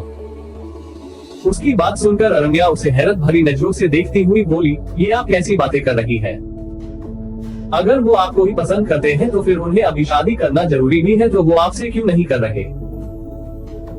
उसकी बात पर काम्या एक पल को सकपका गई और फिर बोली, क्योंकि मैं अभी शादी नहीं करना चाहती थी, लेकिन मुझे नहीं पता था कि तरुण को इतनी जल्दी थी, वरना मैं उससे पहले ही हाँ कर देती। पर अब तो मैं आ गई हूँ, इसलिए तुम पतली गली से निकल लो। उसकी बात सुनकर अरण्या की आंख से एक आंसू की बूंद निकल गई और वो फिर भी अपने आप को मजबूर करने की नाकाम कोशिश करते हुए बोली, आप झूठ बोल रही है ना? काम्या उसे एक चिढ़ाने वाली मुस्कान से देखते हुए बोली, अच्छा अगर ऐसी बात है तो बताओ। अब तक एक बार भी उसने तुमसे बात की, इवन तुम्हें नजर उठाकर भी नहीं देखा। उसकी बात पर अरण्या निशब्द हो गई। सच ही तो कह रही थी वो, भले ही इस घर में उसे सबने कितना ही प्यार क्यों न दिया हो, पर जिसकी वजह से इस घर में उसका रिश्ता जुड़ने वाला था, उसे तो जैसे इन सब से कोई मतलब ही नहीं था। यही सब सोचते हुए उसे बहुत बुरा लग रहा था। भले ही तरुण ने उससे कोई बात नहीं की, पर अरण्या ने उसके साथ अपने सुनहरे भविष्य के सपने सजाए थे। बुरा तो उसे बहुत लग रहा था, पर उसने भी सोच लिया कि वो तरुण से अपने सारे सवालों के जवाब मांग कर ही रहेगी। उसके चेहरे के आते जाते भावों को देखकर ही काम्या के चेहरे पर एक जहरीली मुस्कान आ गई। यही तो चाहती थी वो, किसी भी तरह से अरण्या को तरुण से दूर करना, क्योंकि इतना तो वो समझ गई थी कि तरुण के लिए अभी शादी करना बहुत जरूरी है, वरना वो इस तरह शादी करने के लिए कभी हामी नहीं भरता।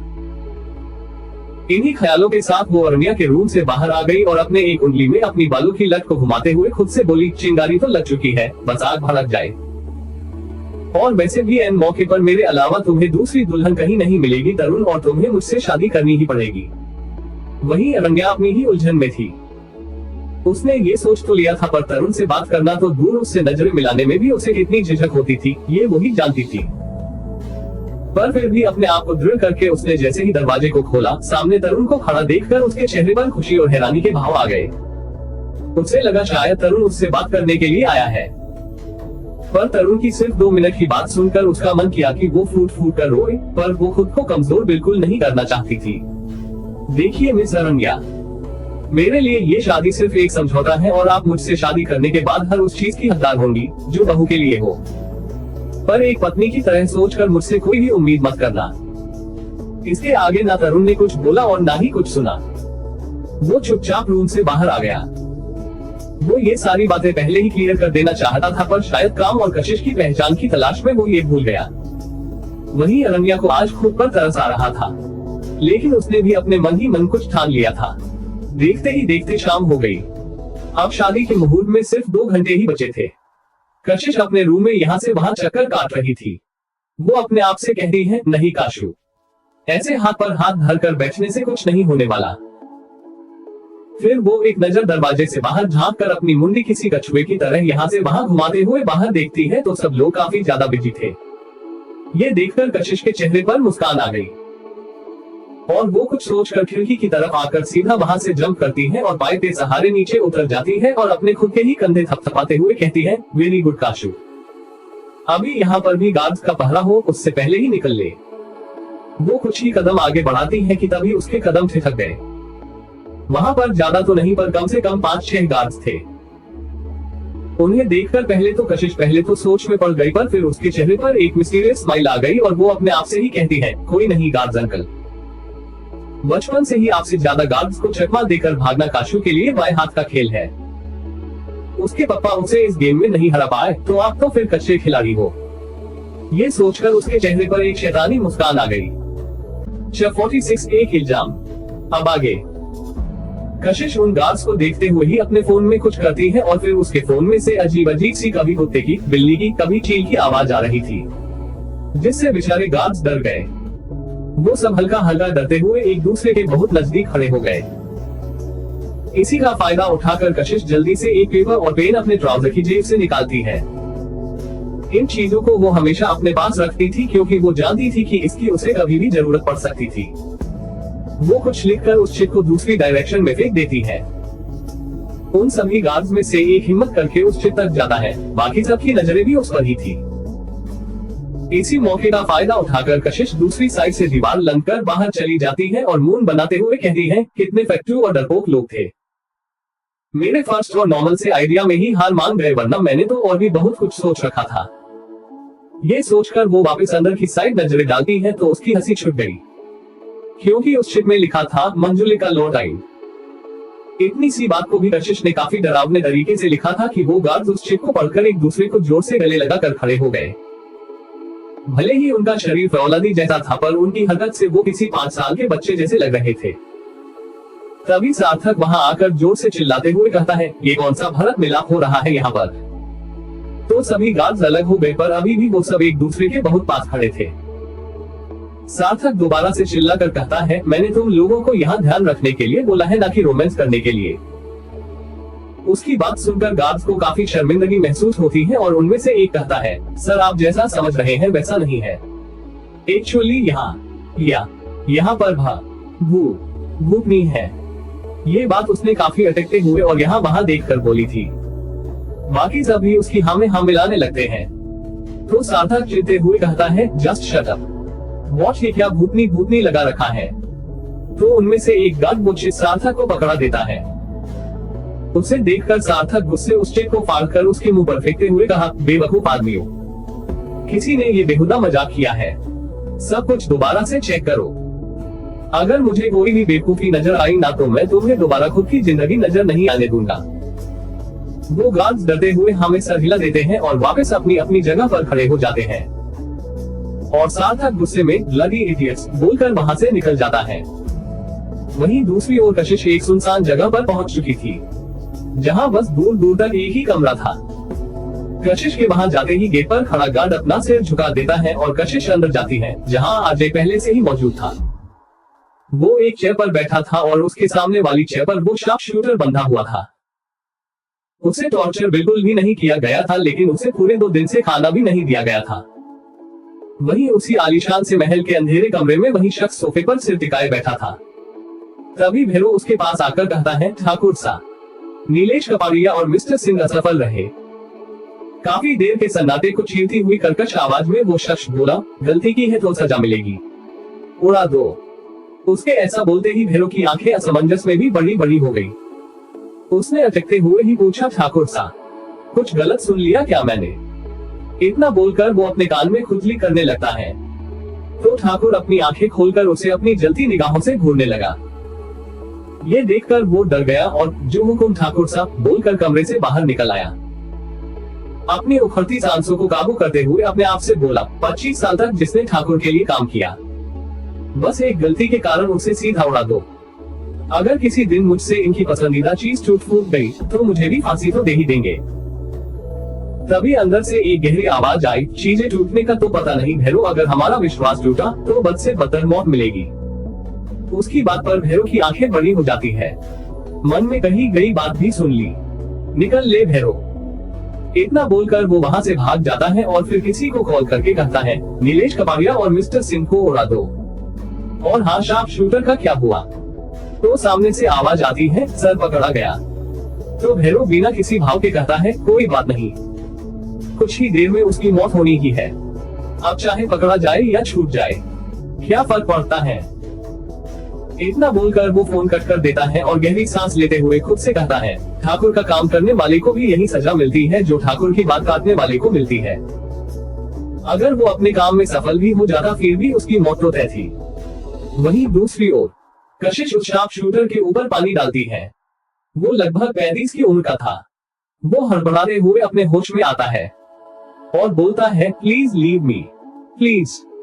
उसकी बात सुनकर कशिश उसे अजीब नजरों से देखते हुए बोली, ओह भाई, हमने भी सबको पकड़ पकड़ कर खातिरदारी करने का ठेका नहीं ले रखा है, इसलिए चुपचाप बताओ, क्या सोचकर ये काम किया तुमने?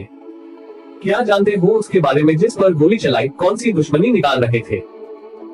कशिश के सवाल को सुनकर भी वो अनजान नजरों से कशिश को देख रहा था। कशिश उससे बार बार पूछ रही थी, पर वो एकटक उसका चेहरा देख रहा था। अब कशिश का पारा हाई हो गया और वो उसे खींचकर एक थप्पड़ मार देती है।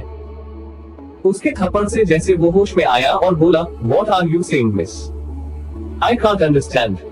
तो कशिश एक और थप्पड़ उसके मुंह पर मारते हुए कहती है, अबे साले, इतनी देर से चपाचप कर रही हूँ, पहले नहीं बच सकता था कि हिंदी पल्ले नहीं पड़ती? उसकी बात पर वो फिर से बोलता है, What? कशिश गुस्से में अपने ही बालों को पकड़कर खींच लेती है तो आरजे उसे शांत करवाते हुए बोला, काम डाउन एंजल, इतना गुस्सा क्यों कर रही हो? उसकी बात सुनकर कशिश वापस कुछ कहती उससे पहले ही उसका फोन बजने लगा। देखा तो सोफिया के काफी सारे मैसेज ऑलरेडी आ चुके थे। जैसे ही टाइम पर उसका ध्यान गया वो चीख पड़ी, ओ तेरी। तो आरजे बोला, क्या हुआ? ओ शीट, मैं भूल गई, 1 घंटे बाद शादी का मुहूर्त है और मैं अभी तक यहीं पर हूँ। इतना बोलकर वो सीधा उस कमरे से बाहर आ गई। आरजे भी उसके पीछे पीछे रूम को लॉक करके बाहर आ गया और बोला, मेरी कार यहीं है, चल मैं छोड़ देता हूँ। आरजे जैसे ही कार लेकर आया, कशिश उसके पास में बैठ गई। वो कार स्टॉप करते उससे पहले ही एक जोर के धमाके की आवाज हुई। वो दोनों तुरंत गाड़ी से बाहर आ गए। कशिश उस रूम की तरफ भागने लगी तो आरजे ने उसे मजबूती से पकड़ते हुए कहा, एंजल स्टॉप इट, वो कोई तुम्हारा चचेरा ममेरा भाई नहीं है जो ऐसे घबरा कर भाग रही हो। उसकी बात पर कशिश उसे घूरते हुए बोली, शट अप भाई, वो हमें काफी कुछ बता सकता है।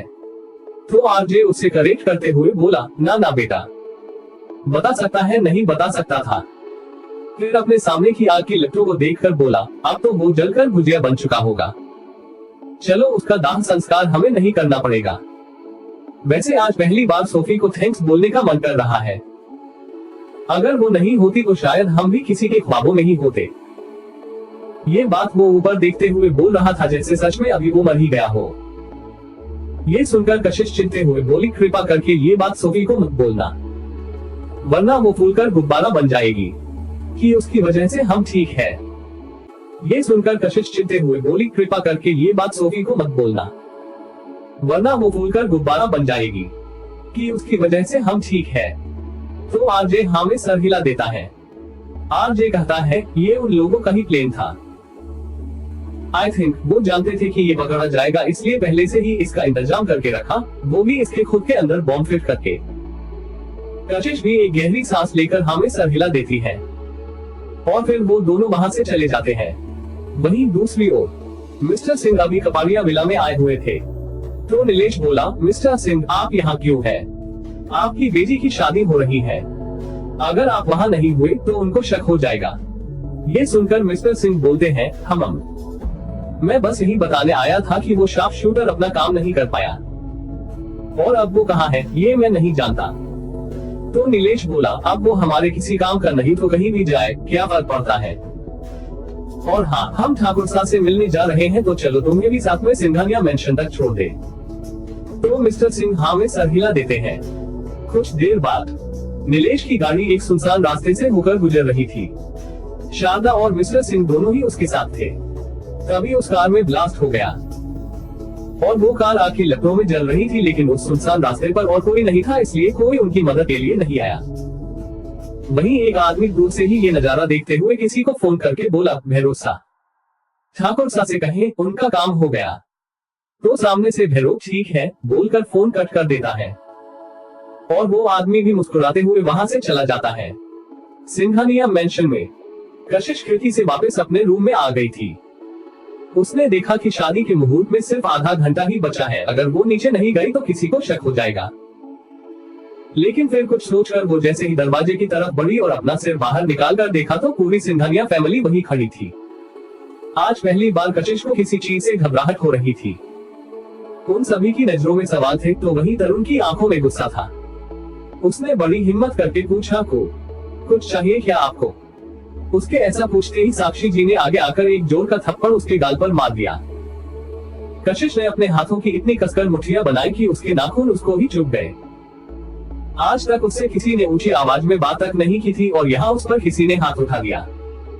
सार्थक आगे आकर बोला, मोम ये आप क्या कर रही हैं? हम बैठकर बात करते हैं ना। तो साक्षी जी ने चिल्लाकर कहा, हाँ यही तो करते हैं ना आप सब।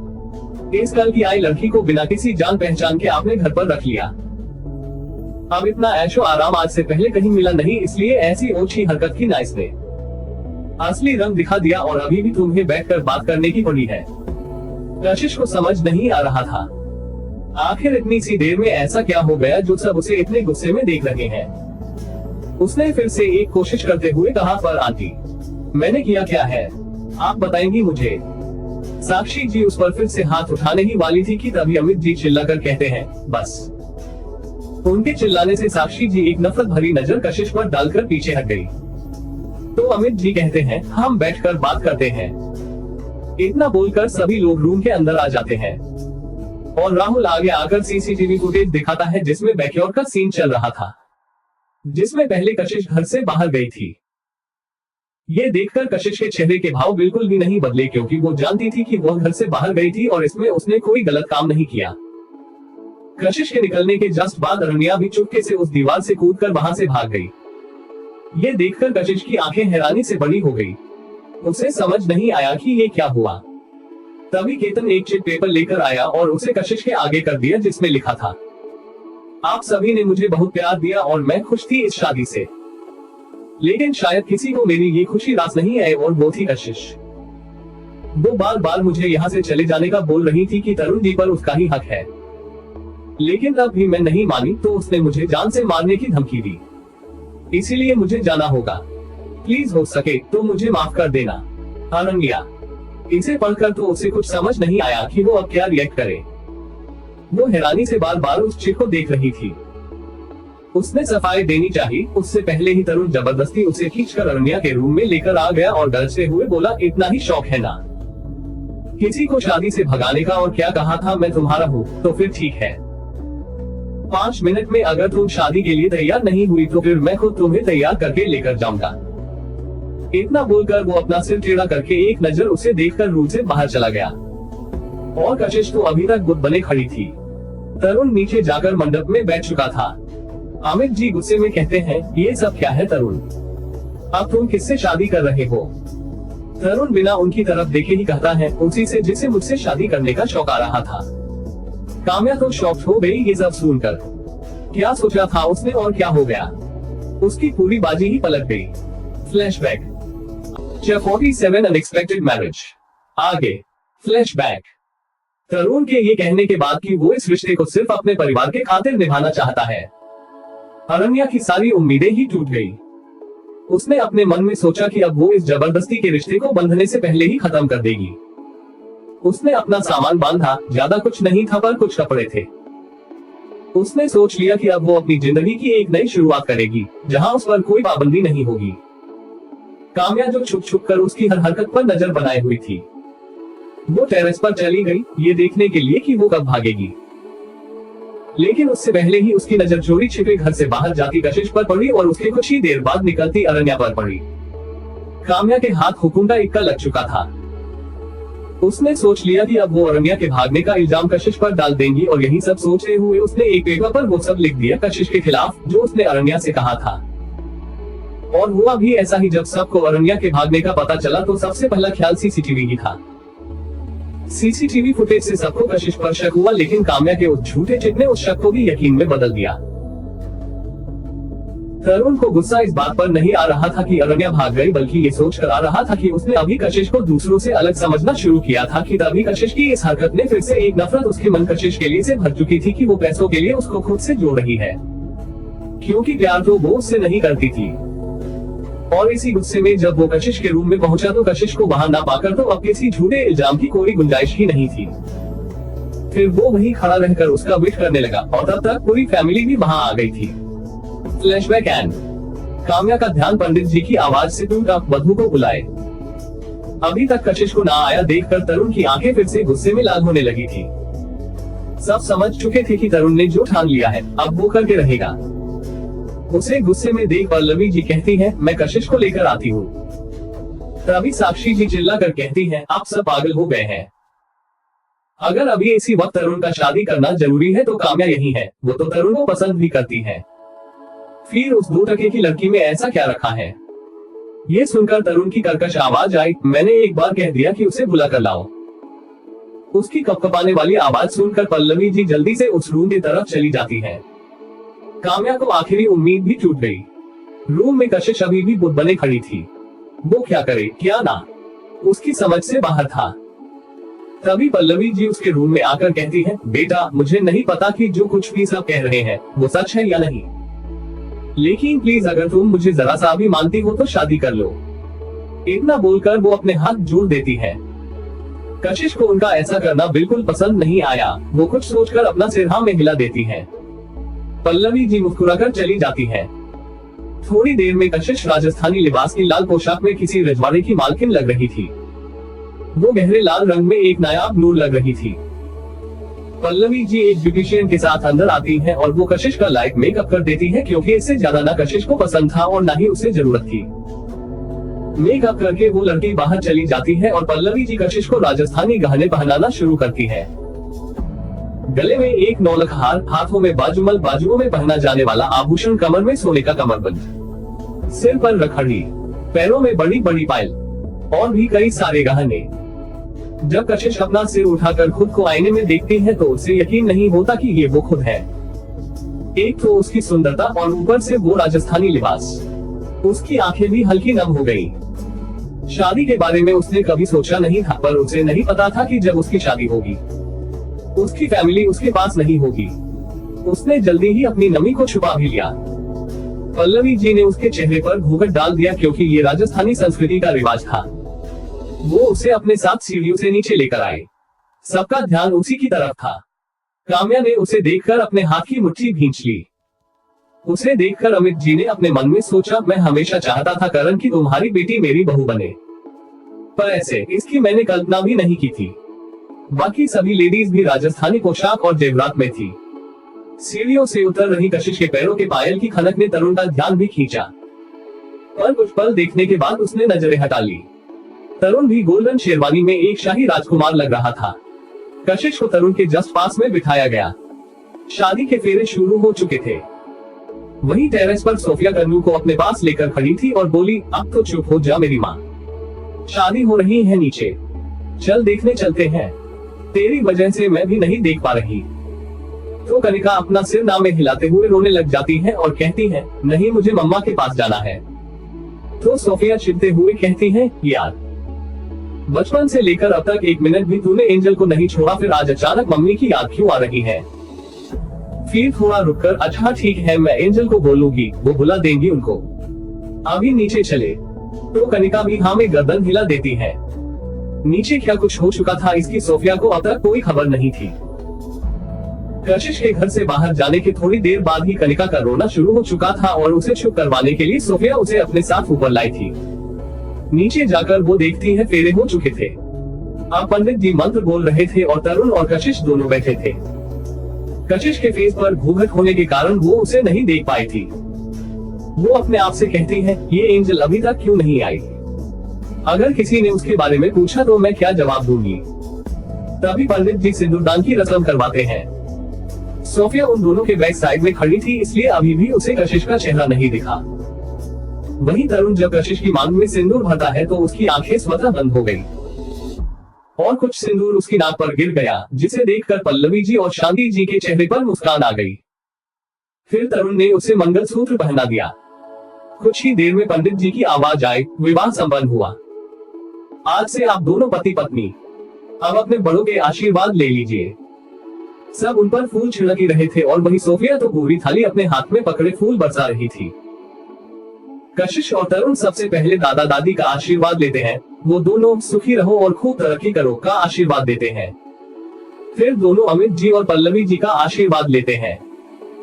वो दोनों भी आशीर्वाद देते हैं और पल्लवी जी उसके सिर से घूंघट हटाते हुए कहती हैं, और ये सिर्फ रिवाज तक ही अच्छा लगता है। इतना बोलकर वो उसके सिर पर प्यार से हाथ फेर देती है। कशिश और तरुण अब सुमित जी और साक्षी जी के पैर छूते हैं। साक्षी जी भी उसे आशीर्वाद दे देती है। उनका व्यवहार ही ऐसा था। वो अपने परिवार से बहुत प्यार करती थी और किसी की बातों में भी बहुत जल्दी आ जाती थी। काम्या ने जानबूझकर उनका सहारा लिया और कशिश के खिलाफ उनके कान भर दिए कि वो उनके घर के हर सदस्य को प्यार के जाल में फंसाकर उनके पैसों पर ऐशो आराम करना चाहती है, जिससे वो गुस्से में आ गई। लेकिन उनका गुस्सा भी बहुत जल्दी शांत हो जाता था, इसलिए वो कशिश को आशीर्वाद देती है और कहती है, मैंने तुम पर गुस्सा किया, उसके लिए सॉरी, पर अब तुम मेरी बहू हो तो नाराज मत होना। मेरे पास लाइसेंस है, सास हूँ मैं तुम्हारी। उनकी बात सुनकर सबके चेहरों पर मुस्कान आ गई, लेकिन तरुण अभी भी एक्सप्रेशनलेस था। घर के सभी बड़े मेंबर्स उन दोनों के सामने थे और बाकी सभी टीनेजर्स पीछे की साइड। अब जैसे ही तरुण और कशिश सार्थक से आशीर्वाद लेने के लिए पीछे मुड़ते हैं तो सोफिया के हाथों से वो थाल नीचे गिर जाती है, जिसे देखकर कशिश अपनी आंखें बंद कर लेती है। अब आगे क्या होने वाला था ये उससे बेहतर और कौन जानता था। सोफिया गुस्से में पास में पड़ा बांस उठाकर कशिश की तरफ पॉइंट करते हुए कहती है, तेरी इतनी हिम्मत, मेरे बचपन का सपना तोड़ दिया तूने, तुझे तो मैं नहीं छोड़ूंगी। इतना बोलकर वो उसके पीछे भागने लगती है तो कशिश अपनी उंगली पॉइंट करके कहती है, देख सोफी, तू गलत समझ रही है। एक्चुअली वो सोफिया उसकी तरफ बढ़ते हुए ही वो क्या बोला। कशिश अपना एक एक कदम पीछे ले रही थी और अब वो भागने लगती है, लेकिन इतने हैवी लहंगे में उसे वो ठीक से चला भी नहीं जा रहा था। बाकी सबको कुछ समझ नहीं आ रहा था। सब सोफिया को रोकने की कोशिश करते हैं, लेकिन वो तो किसी की सुन ही नहीं रही थी। काफी देर तक इस चूहे बिल्ली के खेल को देखकर अब अंगद सोफिया को पीछे से पकड़कर उठा लेता है तो सोफिया अपने हाथ पांव मारने लगती है। ये देखकर अंगद उसे सोफे पर बैठाकर उसके हाथों को कसकर पकड़ लेता है तो कशिश भी राहत की सांस लेती है और सब सोफिया से पूछते हैं कि वो ऐसे क्यों रिएक्ट कर रही है तो सोफिया रोने लगती है। ये देखकर कशिश को बहुत तेज गुस्सा आता है और वो उसके मुंह पर मारते हुए कहती है, शादी मेरी हुई है न कि तेरी जो मुंह फाड़ फाड़ कर रो रही है। उसके ऐसे मारने से सोफिया उससे मुंह फेर कर सुबकने लगी तो तरुण उसके पास जाकर कहता है, क्या हुआ सोफिया? तो सोफिया कशिश को तरफ उंगली पॉइंट करके कहती है, इसने मेरा दिल तोड़ दिया। अब सभी सोफिया को अजीब नजरों से घूरने लगते हैं तो केतन कहता है, कहीं तुम दोनों लेस्बियन तो नहीं सोफिया? ये सुनकर तो सबकी आंखें हैरानी से बड़ी हो जाती हैं और तरुण को खांसी होने लगती है। तो सार्थक तरुण की पीठ को सहलाने लगता है और धीरे से उसके कान में कहता है, भाई देख लियो, जल्दबाजी में शादी तो कर ली, अब आपका क्या होगा जनाबे आली। ये सुनकर तरुण एक सरसरी नजर सार्थक पर डालकर वापस सोफिया को इस उम्मीद में देखने लगता है कि उसका जवाब ना हो। सोफिया केतन के पैर पर पैर मारते हुए कहती है, शट अप। इसने मेरा दिल तोड़ा क्योंकि बचपन से मेरा सपना था कि हम दोनों एक दूसरे की शादी में सेम ड्रेस पहनेंगे और इसने मेरा सपना तोड़ दिया। इतना बोलकर वो दोबारा सुबकने लगी तो कृति अपनी आंखें छोटी करके कहती है, पर आप दोनों तो कुछ ही टाइम पहले मिले हो ना। ये सुनकर सोफिया सकपका गई और कशिश की तरफ देखा तो वो उसे खा जाने वाली नजरों से घूर रही थी। ये देखकर वो अपने मुंह में आया पानी गटकते हुए कहती है, वो मेरा मतलब था कि मैंने अपनी बेस्ट फ्रेंड के लिए ऐसा सोचा था और अब तो मेरी नई और खास बेस्ट फ्रेंड ये बन गई है ना, बस इसलिए। तो कृति लंबा खींचकर कहती है, ओ। तभी तनय धीरे से अंगद के कान में कहता है, इतना तो कोई अपने फेलियर पर नहीं रोया होगा जितने आंसू सोफी दी ने सिर्फ इस बात के लिए बहा दिए कि वो अपनी बेस्ट फ्रेंड की शादी में सेम ड्रेस नहीं पहन पाई। ये सुनकर अंगद को भी हंसी आ गई, तो सोफिया उसे घूरकर देखने लगती है। तभी पल्लवी जी कहती है, अच्छा ठीक है, अब ये सारी बातें छोड़ो, कुछ रस्में हैं जिन्हें भी पूरा करना है। ये बोलकर वो उन दोनों को घर के बने मंदिर में ले जाती है और तरुण और कशिश के हाथों पूजा करवाती है। फिर वो भूमिका से दूध मंगवा कर आगे की रस्म करने का बोलती है, तो तरुण वहां से खड़ा हो जाता है और कहता है, बस बहुत हुआ, अब आगे की रस्म आप उसी से करवा लेना जिसे इस शादी करने का शौक आ रहा था। इतना बोलकर वो बिना कुछ सुने वहां से सीधा अपने रूम में चला गया। अब इस रस्म को बिना तरुण के तो करवाया नहीं जा सकता था, इसलिए इसे यहीं छोड़ दिया गया। थोड़ी देर बाद कशिश अपने रूम में चली जाती है। वहीं तरुण रूम में जाकर सीधा अपने बेड पर बैठ गया। उसे कुछ समझ नहीं आ रहा था। जल्दबाजी में उसने शादी तो कर ली, लेकिन अब क्या वो इस रिश्ते को निभा पाएगा?